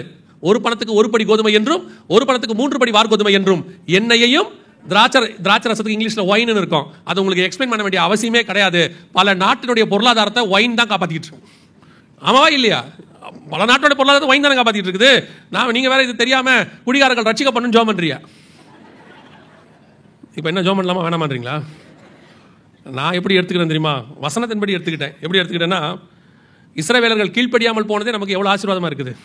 அவன் கீழ்ப்படிஞ்சா, ரோமர் அப்படித்தான் எழுதுறாரு, இஸ்ரவேலர்களுடைய கீழ்ப்படியாமையே இவ்வளவு ஆசீர்வாதமாக இருக்குமானால் அவன் கீழ்ப்படிந்தால் எவ்வளவு ஆசீர்வாதமாக இருக்கும்னு எழுதுறாரு. அதே மாதிரி தான் இந்த குடிகாரங்கள்லாம் குடிக்கிறதே ஒரு நாட்டுக்கு ஆசீர்வாதமாக இருக்குன்னு சொன்னால் அவங்க அத்தனை பேரும் மனம் திரும்பி ரட்சிக்கப்பட்டு ஆண்டவராக இயேசு கிறிஸ்துவை ஏற்றுக்கொண்டானா அந்த நாடு இன்னும் எவ்வளவு ஆசீர்வாதமாக இருக்கும் பாருங்க. அல்லேலூயா. அப்படிதான் ஏற்றுக்கணும். அவங்க மன திரும்பத்துக்கு ஜெபம் பண்ணுங்க. ஏதோ அவங்களால தான் பொருளாதாரம் பாதிக்கப்படாமல் இருக்குன்னு விட்டுற போறியா? இவர் சொன்னார் ஒயின் தான் இருக்குது பரவாயில்ல அப்படின்னு. நல்லா கவனிச்சுக்கொள்ளுங்க. 6ஆம் அதிகாரம் 6ஆம் வசனம் வெளிப்படுத்தின விசேஷத்தில் சொன்னது 1900 வருஷத்துக்கு முன்னாடி பைபிளில் சொன்னது இன்னைக்கு நம்ம காலத்தில் நம்ம கண்ணுக்கு முன்னாடி துல்லியமாக நிறைவேறி கொண்டிருக்கு. இப்போ கொரோனா வரப்போகுது அப்படின்னு சொல்லி WHO சொன்னாங்கன்னு சொன்ன இல்லையா? இப்போ பஞ்சம் வரப்போகுதுங்கிறத UN சொல்லியிருக்காங்க. இங்கே பாருங்க, இது சேம் வேர்ட். என்ன வேர்டை சவுண்ட் வைங்கப்பா? உணவு தட்டுப்பாட்டால் உலகம் பேரழிவை சந்திக்கும் என்று ஐநா பொதுச் செயலாளர் அன்டோனியோ குட்டரஸ் எச்சரிக்கை விடுத்துள்ளார். ஜெர்மன் தலைநகர் பெர்லினில் பணக்கார மற்றும் வளரும் நாடுகளைச் சேர்ந்த அதிகாரிகள் பங்கேற்ற கூட்டம் நடந்தது. இந்த கூட்டத்தில் கலந்து கொண்டு பேசிய ஐநா பொதுச் செயலாளர் அன்டோனியோ குட்டரஸ் பருவநிலை மாற்றம், கொரோனா ஆகியவை முன்னெப்போதும் இல்லாத அளவிற்கு பட்டினி பிரச்சினையை உருவாக்கின என தெரிவித்தார். உணவு கிடைக்காத பிரச்சினை உலக அளவில் உணவு தட்டுப்பாடாக மாறும் என்றும் உணவு தட்டுப்பாட்டால் உலகம் பேரழிவை சந்திக்கும் எனவும் எச்சரித்தார். அதனை சமாளிக்க ஐநா அதிகாரிகள் சமாதான நடவடிக்கையை மேற்கொண்டு வருகிறார்கள் எனவும் தெரிவித்தார். இவங்களே தான் 2018 கொரோனா மாதிரி ஒரு வியாதி டிசீஸ் எக்ஸ் வரப்போகுதுன்னு சொல்லி அனௌன்ஸ் பண்ணாங்க. 2019 லாஸ்ட்டில் வந்துச்சு. மிகப்பெரியதான ஒரு உயிரிழப்பை நாம் பார்த்தோம். இவங்களே தான் UN இப்போ சொல்லியிருக்கிறாங்க. WHO யூஎனுடைய இன்னொரு ஆர்கனைசேஷன். UN சொல்லியிருக்கு, ஐநா சபை சொல்லியிருக்கு, உணவு தட்டுப்பாட்டால் உலகம் மிகப்பெரிய பேரழிவை சந்திக்கும் அப்படின்னு சொல்லியிருக்கிறாங்க. இது 2023 அதே மாதிரி எல்லா சேனல்கள்லையும் வந்துச்சு, எல்லா டிவிலையும் வந்துச்சு. கர்த்தர் சொன்னபடி இப்பொழுது பஞ்சத்தின் காலம் உச்சநிலையை அடைய தொடங்கி இருக்கிறது. இப்போ வார் ஸ்டார்ட் ஆயிடுச்சு. ஹவுதீஸும் உள்ள சண்டைக்கு வந்துட்டாங்க, ஈரானும் இறங்கிடுச்சு. இது எல்லாம் சேர்ந்து ஒரு மிகப்பெரியதான உணவு பஞ்சம், உணவு தட்டுப்பாடு உலகளாவிய மாறும். இந்த வருஷம் முழுக்க அடுத்த வருஷம் ஆரம்பிக்கும் போதெல்லாம் இப்போ இருக்கிற விலைவாசியினுடைய அடுத்த லெவலுக்கு போயிடும். அப்படி போகும்போது கவனிங்கள், அப்படி போகும்போது இந்த விலைவாசியோடைய பிரச்சனை என்னவா இருக்கும் அப்படின்னு கேட்டால், இருக்கிற பொருளை காசு இருக்கிறவங்க எவ்வளோ கொடுத்து என்ன செஞ்சிருவாங்க? வாங்கிடுவாங்க. முதல்ல கொரோனா நீங்க பார்த்துருப்பீங்கன்னு நினைக்கிறேன். ஃபர்ஸ்ட் போய் எல்லாரும் பொருளை என்ன செஞ்சுட்டாங்க? வாங்கிட்டாங்க. அடுத்த பேட்ச் வரும்போது பொருள் 3 மடங்கு 2 மடங்கு விலை ஏறிடுச்சு. அப்ப காசு இல்லாதவங்க என்ன செய்ய முடியல? வாங்க முடியல. அதுக்கு அடுத்து காசு இருந்துச்சு, ஆனா ஷெல்ஃப்ல என்ன இல்லை? பொருள் இல்லை. அவ்வளவுதான். அதே நிலைமை தான் இப்பவும் அதை விட அதிகமாய் வரப்போகுது. இப்போ அரிசியை 2 மடங்கு விலை கொடுத்து வாங்க ஆரம்பிச்சிட்டோம். அடுத்து காசு இருக்கும், என்ன இருக்காது? அரிசி இருக்காது. பில்கேட்ஸ் கிட்ட அரிசி வாங்க போறோம்னு சொல்லிட்டு இருக்காங்க. அரிசி இறக்குமதி பண்ண போறோம்னு சொல்றாங்க. நான் சொல்றது நமக்காக அரசின்றதை பத்தி சொல்றேன். கோதுமை வேர்ல்டு வைட் யூஸ் பண்ற ஒரு பொருள். இது எல்லாம் அடுத்து வரும்போது 3வது முத்திரை உச்ச நிலையை அடையும். இப்போ நம்ம அதில் போயிட்டு இருக்கிறோம். திருப்பியும் சொல்றேன், 2வது முடிஞ்சு 3வதுல போயிட்டே இருக்கிறோம். இந்த 3வது முத்திரையுடைய உச்ச நிலைமை அடையும் போது தான் 4வது முத்திரை வரும். அதை மாத்திரம் நான் சொல்லிட்டு நான் ஜெபம் பண்ணி முடிக்க விரும்புகிறேன். நல்லா கவனிங்க. அந்த 4வது முத்திரை குறித்து தயவு செஞ்சு வாசிங்க பார்ப்போம். 6ஆம் அதிகாரம் 8ஆம் வசனம் வெளிப்படுத்தின விசேஷம். நான் பார்த்தபோது இதோ மங்கின நிறமுள்ள ஒரு குதிரையை கண்டேன். அதன் மேல் ஏறி இருந்தவனுக்கு மரணம் என்று பெயர். பாதாளம் அவன் பின் சென்றது. பட்டயத்தினாலும் பஞ்சத்தினாலும் சாவினாலும் பூமியின் துஷ்ட மிருகங்களினாலும் பூமியின் கார்பங்கள் உள்ளவர்களை கொலை செய்யும்படியான அதிகாரம் அவைகளுக்கு கொடுக்கப்பட்டது. இப்போ அடுத்து வரக்கூடிய மிகப்பெரிய ஒரு உயிர் சேதத்தை பத்தி பைபிள் சொல்லுது. மிகப்பெரியதான பேரழிவு பஞ்சத்துக்கு அடுத்து. இயேசு சொன்னார் தெரியுமா? கொள்ளை நோய்களுக்கு அடுத்து இயேசு என்ன சொல்லியிருக்கிறாரு? பஞ்சங்கள் சொல்லி வச்சிருக்கிறார். இப்போ பஞ்சத்துக்கு அடுத்து அதுக்கு கீழே நீங்க வாசிட்டே வந்தீங்கன்னா பூமி எதிர்ச்சிகள் எல்லாத்தையும் இயேசு சொல்லுவார். இப்போ நல்லா கவனிச்சு பாருங்க. இப்போ நடந்துட்டு இருக்கிற இஸ்ரேல் ஹவுதீஸ் பிரச்சனையில் பஞ்சம் உச்சத்துக்கு போன பிறகு உலகளாவிய 3rd வேர்ல்டு வார் ஸ்டார்ட் ஆகும். அங்கதான் முதலாவது 4 வகையான மரணம் சொல்லப்பட்டிருக்கிறது. ஒன்று பட்டயத்தினாலும் அப்படின்னு இருக்கு. World wide world war start ஆகும். 3rd world war. நம்ம அதை பத்தி 2 நாள் பார்த்துட்டோம். அதை அடுத்து பட்டயத்தினாலும், 2வது பஞ்சத்தினாலும் இந்த பஞ்சம் உச்ச நிலையை அடையும். 3வது சாவினாலும் அப்படின்னா இங்கிலீஷ்ல என்ன இருக்குன்னா பெஸ்டிலன்சஸ் அப்படின்னு இருக்கு. அதாவது வியாதி கொள்ளை நோய்களினாலும். அடுத்து 4வது துஷ்ட மிருகங்களினால் உண்டாகிற மரணம். 4 வகையான மரணம் பூமியிலே வரப்போகுது. கொள்ளை நோய், பஞ்சம், இயற்கை பேரழிவு, அதோடு கூட யுத்தம். இந்த 4 ஒன்னாக சேருகிற காலம் ரொம்ப தூரத்தில் இல்லை, நம்ம கண்ணுக்கு முன்னாடி தெரிய ஆரம்பிச்சிருக்கு. இப்போ நான் சொன்னோம்னா இந்த ஆள் பயமுறுத்துறாரு அப்படின்பீங்க. இப்போ இந்த வரப்போற இந்த யுத்தத்தை குறித்து ஜோ பைடன் சொல்லியிருக்கிறார். என்ன சொல்றாரு பாருங்க. இது ஜோ பைடனுடைய ஸ்டேட்மெண்ட். அடுத்து வரக்கூடியதான இந்த ஏற்கனவே உலகம் எவ்வளவு பேர் சாவாங்க அப்படின்னு சொல்லி இது ஜோ பைடன் ரிப்போர்ட். இது ஒரு ரெப்யூட்டட் சேனல்ல வந்துச்சு. அடுத்த 3rd வேர்ல்டு வார் ஸ்டார்ட் ஆச்சுன்னா 5 பில்லியன் பீப்புள் 500 கோடி பேர் பாதிக்கப்படுவதற்கு வாய்ப்பு இருப்பதாக, கொல்லப்படுவதற்கு வாய்ப்பு இருப்பதாக அவர் சொல்றார். ஆனா பைபிள் சொல்லுது கால் பங்கில் உள்ளவர்கள். நீங்க வாசிய வசனத்தில் என்ன இருக்குது? கால் பங்கில் உள்ளவர்கள் பாதிக்கப்படுவார்கள். இன்னைக்கு கணக்குக்கு 200 கோடி பேர், அவர் 500 கோடிங்கிறாரு. அவர் சொன்னா நீங்க பயப்பட மாட்டீங்க, அவர் சொன்னா அது பெருசா தெரியாது. ஆனா பைபிள்ல இருந்து நம்ம சொன்னோம்னா இந்த ஆளு தேவையில்லாம பயமுறுத்துறாரு நம்மள சொல்லுவீங்க. அவர் தான் சொல்லியிருக்காரு 500 கோடின்னு. புதின் சொல்றாரு எவ்வளவு அழிவு இருக்குன்னு எனக்கு தெரியாது, நியூக்ளியர் வார் ஸ்டார்ட் ஆயிடுச்சுன்னா அதுக்கப்புறம் நம்ம ஒன்றும் செய்ய முடியாதுங்கிறார். இப்போ நியூக்ளியர் எல்லாத்தையும் டிப்ளாய் பண்றாரு, அதாவது ஒவ்வொரு இடத்துக்கு கொண்டு போக தொடங்கிட்டாங்க.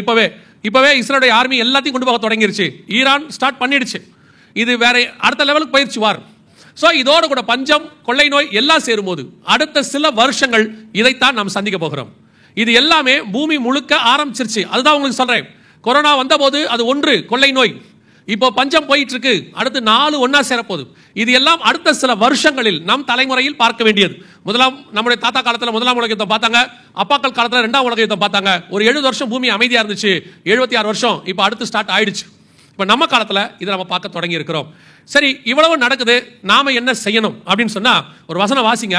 அதுல இருந்து ஆண்டவர் நமக்கு என்ன பாதுகாப்பு தரான்னு உங்களுக்கு சொல்றேன். மத்தேயு எழுதின சுவிசேஷம் 24ஆம் அதிகாரம் 6வது வசனத்தை வாசிங்க. மத்தேயு 24:6 வாசிங்க. வாசிங்க.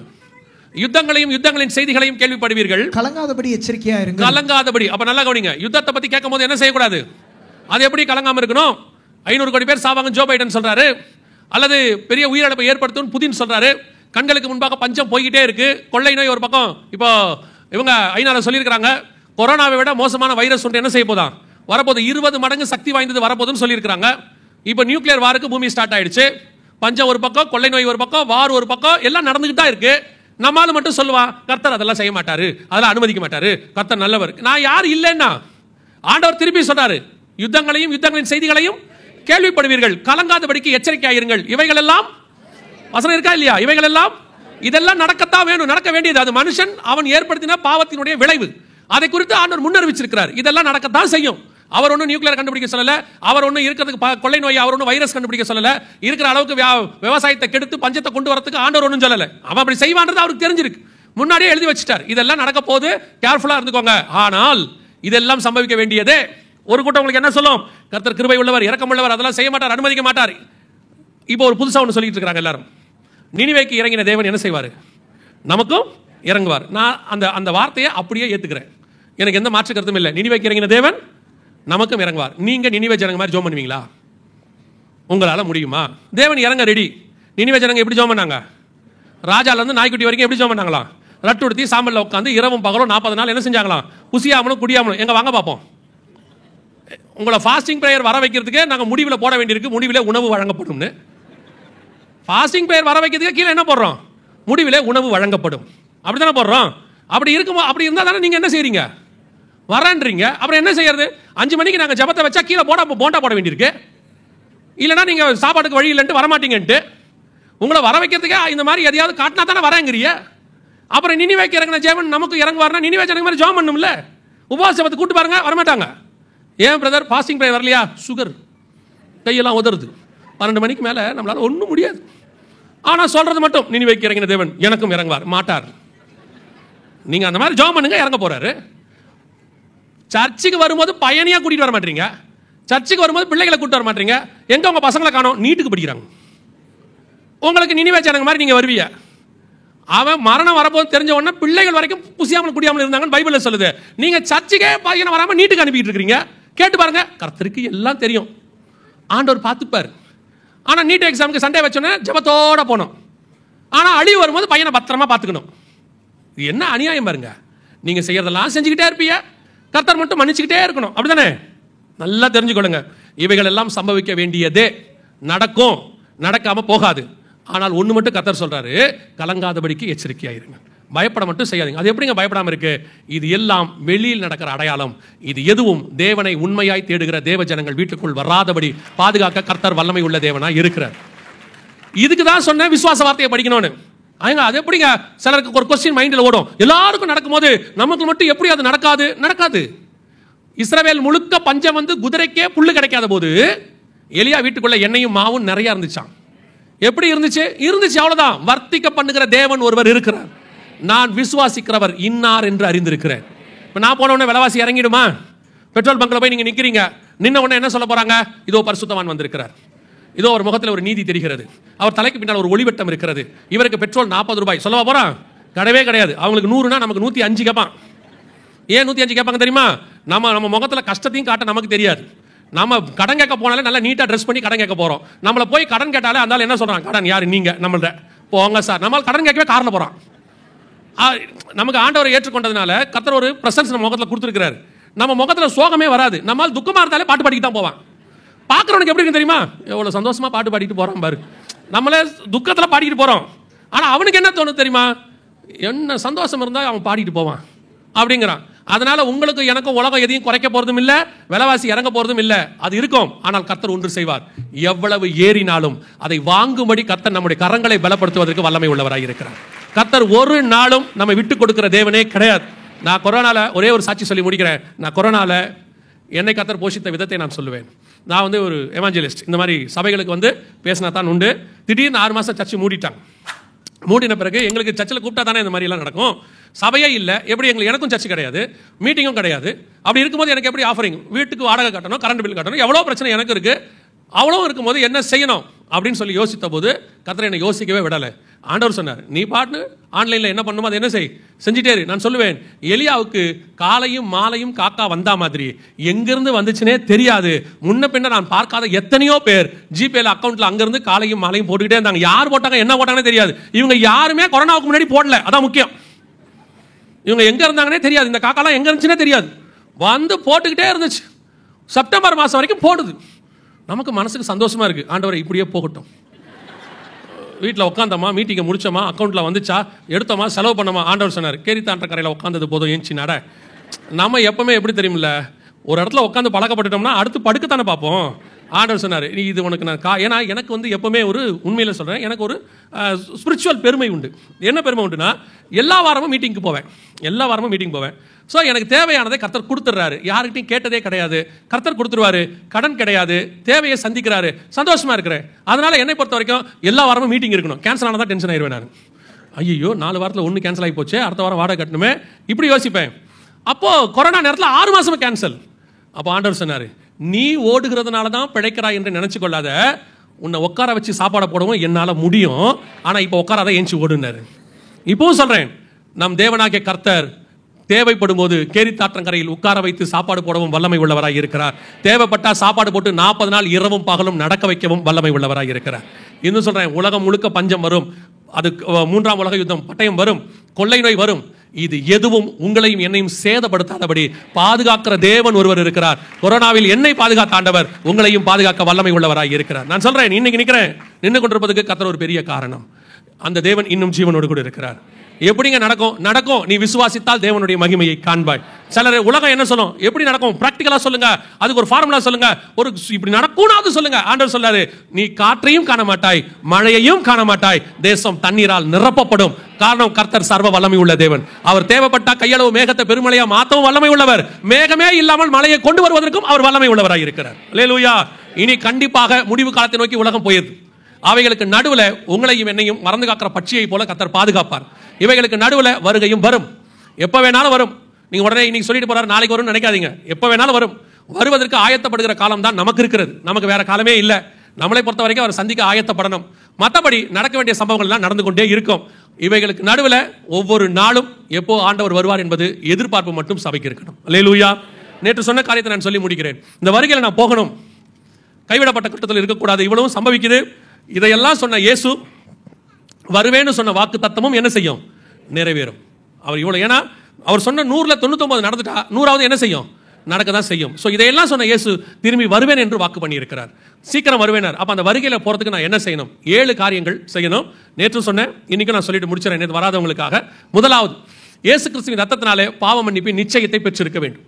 இயேசு என் பாவத்தை மன்னிச்சாருங்கிற நிச்சயம் வேணும். இயேசு மதம் மாற சொல்ல, பேர் மாற்ற சொல்ல, எதையும் சொல்ல.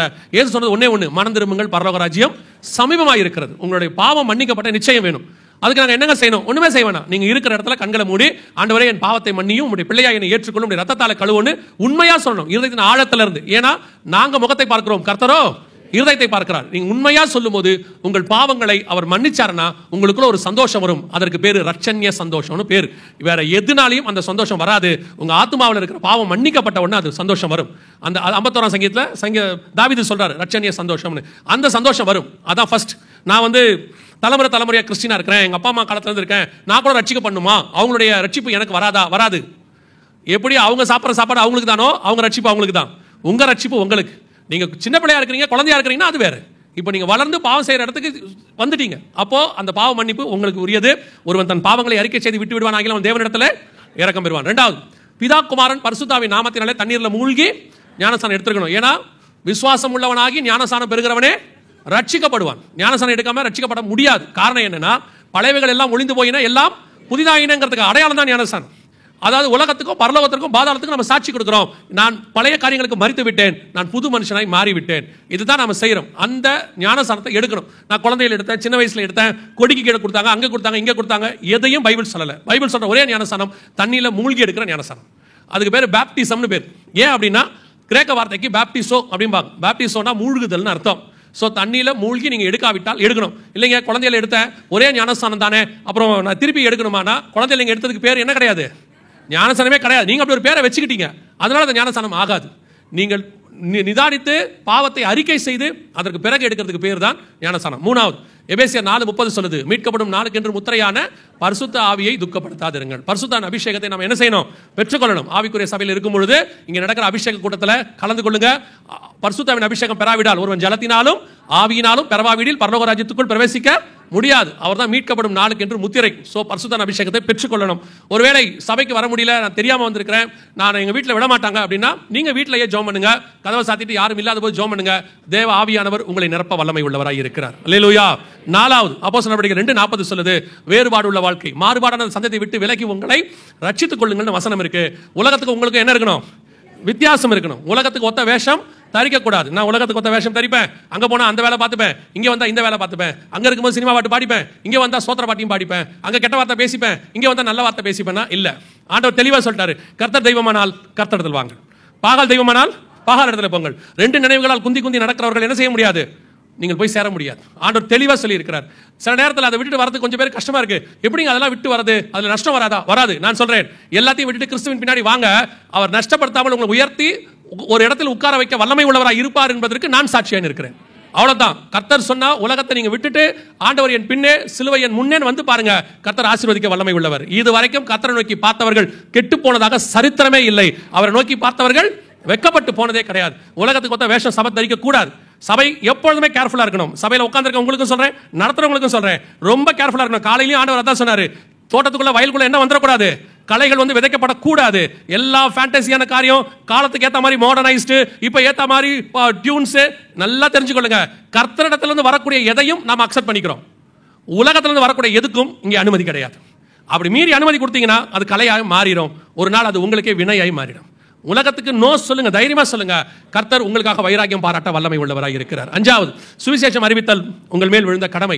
ஒவ்வொருத்தரும் பரலோகத்துக்கு போகும்போது இங்கிருந்து ஆத்துமாக்களை தான் கொண்டு போக முடியும். உங்களுக்கு தெரியும் நினைக்கிறேன், நீங்க வெளிநாட்டுக்கு போகும்போது அங்கே செலவு பண்றதுக்கு, அல்லது அங்கே நீங்க செட்டில் ஆக போறீங்கன்னா, இங்க இருக்கிற எல்லாத்தையும் அந்த ஊர் கரன்சிக்கு என்ன பண்ணிடுவீங்க? மாத்திடுவோம், எக்ஸ்சேஞ்சுன்னு சொல்லுவாங்க. அதே மாதிரி நான் பரலோகத்துக்கு போகும்போது இங்க இருக்கக்கூடிய உங்களுடைய மொத்த சொத்தையும் பரலோகத்துக்கு கொண்டு போக முடியும். ஆனா ஒரே ஒரு வாய்ப்பு, அங்க இருக்கிற கரன்சிக்கு இதை மாத்திரணும். அங்க இருக்கிற என்னங்க கரன்சி எப்படி மாத்தணும்? வெரி சிம்பிள், எல்லாத்தையும் ஆத்மாவா மாத்திருங்க. எவ்வளவுக்கு ஆத்மாதாயம் பண்ண முடியுமோ அவ்வளவுக்கு ஆத்மாதாயம் பண்ணுங்க. சுவிசேஷம் அறிவித்தல் உங்கள் மேல் விழுந்த எவ்வளவு எக்ஸ்சேஞ்ச் ஆத்மாவா மாத்திட்டீங்களோ அத்தனையும் பரலோகத்துல வந்து நிற்கும்.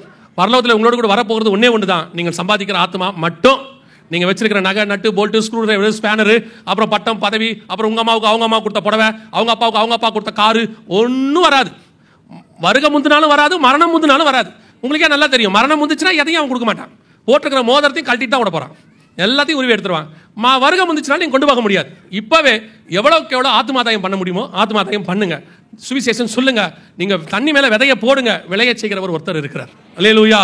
ஆறாவது, இயேசு வருவார் என்பதை ஒவ்வொரு நாளும் விசுவாசிக்கணும். சும்மா ஏதோ 2-3 நாள் கூட்டம் வச்சாங்க, கேட்கறதுக்கு எல்லாம் பயமா இருந்துச்சு, இயேசு வராராம் அப்படின்ட்டு ஒரு வாரம் கழிச்சு நார்மல் ஆயிடக்கூடாது. இன்னையிலிருந்து நம்ம கூட அது ஒரு தீப்பொறி மாதிரி மாறிடணும். படுக்க போகும்போது, ஆண்டவரே ராத்திரி வேளையில் நம்முடைய வருகை இருக்குமானால் நான் எடுத்துக்கொள்ளப்பட வேண்டும். காலையில் எழுந்திருக்கும் போது முதல் ஜெபம், ஆண்டவரே இந்த பகல் வேளையில் நம்முடைய வருகை இருக்குமானால், அந்த வாஞ்சிக்க தொடங்கிடணும். அதில் நம்ம பங்கடையணுங்கிற விருப்பம் வந்துடணும். ஆட்டோமேட்டிக்காக அதுக்கென்று வாழ தொடங்கிடுவோம். அதுக்கு தான் சொல்கிறேன், அந்த விருப்பம் வந்துருச்சுன்னா நம்ம வாழ்க்கை லைஃப் ஸ்டைலே அப்படி மாறிடும். ஏழாவது, கடைசியாக, முடிவு பரியந்தம் நிலை நிற்கிறவனே ரட்சிக்கப்படுவான். இந்த 6லும் நீங்கள் முடிவு பரியந்தம் நிற்கணும். அடைந்த ரட்சிப்பு, எடுத்த ஞானஸ்நானம், பெற்றுக்கொண்ட அபிஷேகம், வாழ்ற வேறுபாடுள்ள வாழ்க்கை, சொல்ற சுவிசேஷம், விசுவாசிக்கிற வருகை, இந்த 6லும் கடைசி வரைக்கும் இயேசு வர வரைக்கும் நின்னீங்கன்னா கர்த்தருடைய வருகையில பிரவேசிப்பது எளிது. அல்லேலூயா. நாம் ஜெபிக்க போகிறோம். எந்திரிக்கலாமா நாம் எல்லாரும்?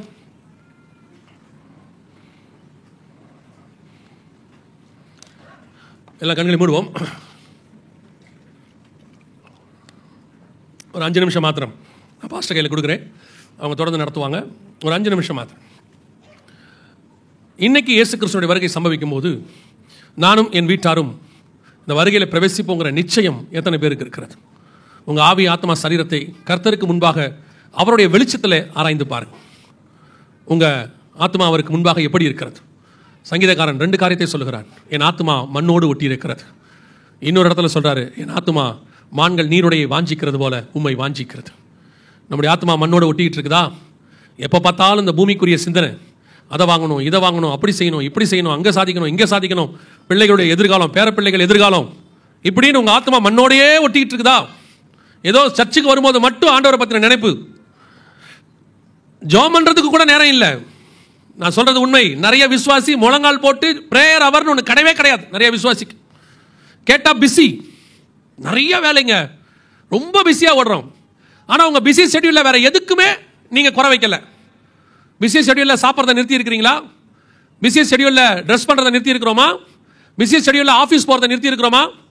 பிஸி ஷெட்யூலில் வாட்ஸ்அப் பார்க்குறத நிறுத்தி இருக்கிறோமா? பிஸி ஷெட்யூலில் ஃபேஸ்புக் யூடியூப் பார்க்கறத நிறுத்தி இருக்கிறோமா? எல்லா வேலையும் ரொட்டீனாக நடக்குது. ஆனால் பைபிள் வாசிக்கும் ஜெபம் பண்ண மட்டும் நேரம் இல்லை. காரணம் பிஸி. நீங்கள் பிஸி கிடையாது, நீங்கள் கர்த்தரை விட்டு அவாய்ட் பண்ணுறீங்க. கர்த்தரை உங்களை விட்டு நீங்கள் இவ்வளோ தூரம் ஆசீர்வாதமாக இருக்கிறதுக்கு தேவன் தான் காரணம், அது உங்களுக்கும் தெரியும்.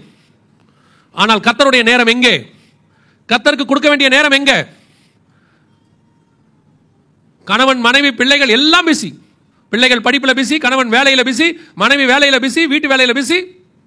ஆனால் குடும்பமாக உட்காந்து 1/2 மணி நேரம் உட்காந்து ஜெபம் பண்ண முடியாது, ஃபேமிலி பிரேயர் முடியாது.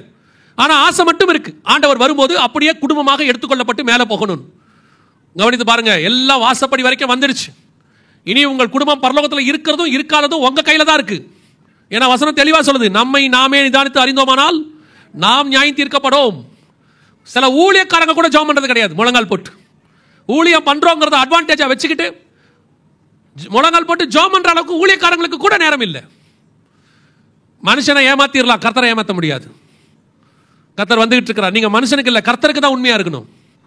ஒப்பு கொடுங்க பார்ப்போம். வருகையில் நீங்க போவீங்கிற நிச்சயம் இருக்குதா? உங்க ஆவி ஆத்மா சரீரம் கர்த்தருக்கு முன்பாக உண்மையா இருக்குதா? அடுத்தவங்களுடைய பொருளை ஏமாத்தியாம இருக்கிறீங்களா? வாங்கின பொருளை திருப்பி கொடுத்துருக்கிறீங்களா? வாங்கின பணத்தை திருப்பி கொடுத்துருக்கிறீங்களா? நீங்க ஏமாத்தாம இருக்கிறீங்களா? துணிகரமா நிறைய பேர் இன்னைக்கு கர்த்தர் பார்த்துட்டு இருக்கிறார். நீ எல்லாரையும் ஏமாத்திட்டு தசமா காணிக்க கொண்டு வந்து காணிக்க பெட்டியில் போட்டுட்டீங்கன்னா பரலோகத்துக்கு கூட்டிட்டு போயிடுவார்னு கனவுல கூட நினைக்காதீங்க.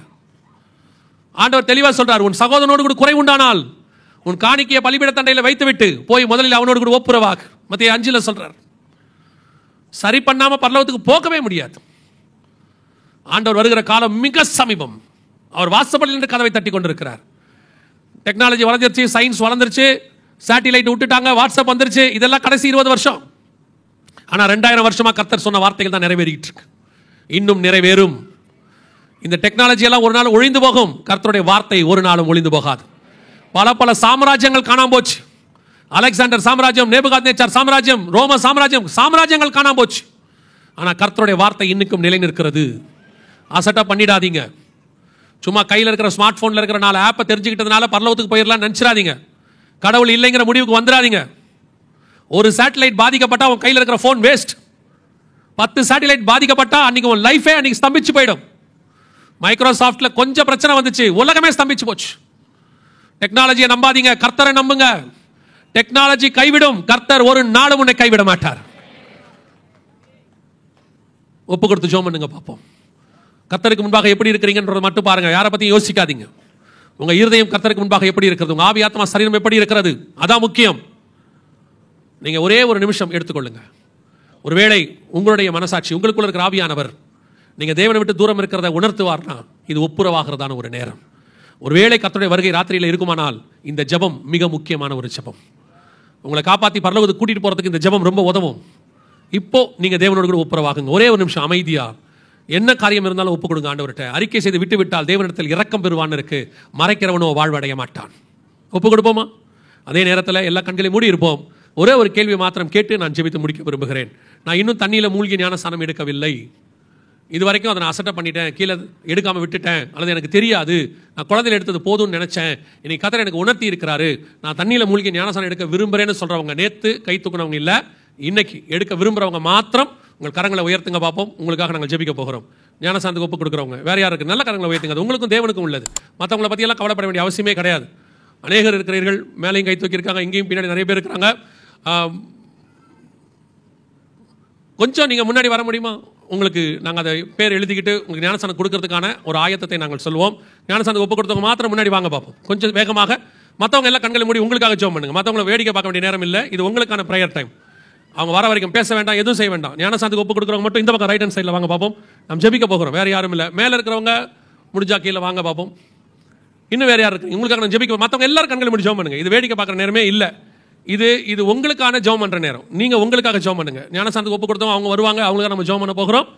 இது உங்களுக்காக நீங்கள் ஜெபிக்கிற நேரம். வாலண்டியர்ஸ் அவங்கள மட்டும் பாருங்க. நம்ம எல்லா கண்களை மூடுவோம். நம்ம ஜெபிக்க போகிறோம். இப்பொழுது ஞானசானம் எடுத்தவர்களுக்காக ஜெபிக்க போகிறோம். மற்றவங்க ஞானசானம் எடுக்கிறவங்க ஃப்ரண்ட்ல வந்துட்டே இருங்க. நீங்க எடுக்க ஒப்பு கொடுத்தவங்க எல்லாம் ஃப்ரண்ட்ல வாங்க. நம்ம உங்களுக்காக ஜெபம் பண்ண போகிறோம். கண்களை மூடுங்க. நீங்களும் கண்களை மூடுங்க. நம்ம ஜெபம் பண்ணுவோம். மற்ற எல்லாரும் கண்களை மூடுவோம். நாம் கடைசி ஜெபத்தை நாம் செய்ய போகிறோம். கர்த்தர் உங்களோடு கூட இந்த 3 நாட்களும் பேசி இருக்கிறார். காரணம் என்ன தெரியுமா? இந்த திருச்சபை பரலோகத்தில் இருக்க வேண்டும் என்று கர்த்தர் விரும்புகிறார். விருதாவாய் கர்த்தர் ஒரு இடத்திலும் பேசுகிறதே கிடையாது. நெடு நாளைக்கு முன்பாக இந்த திருச்சபையை ஸ்தாபித்தார்.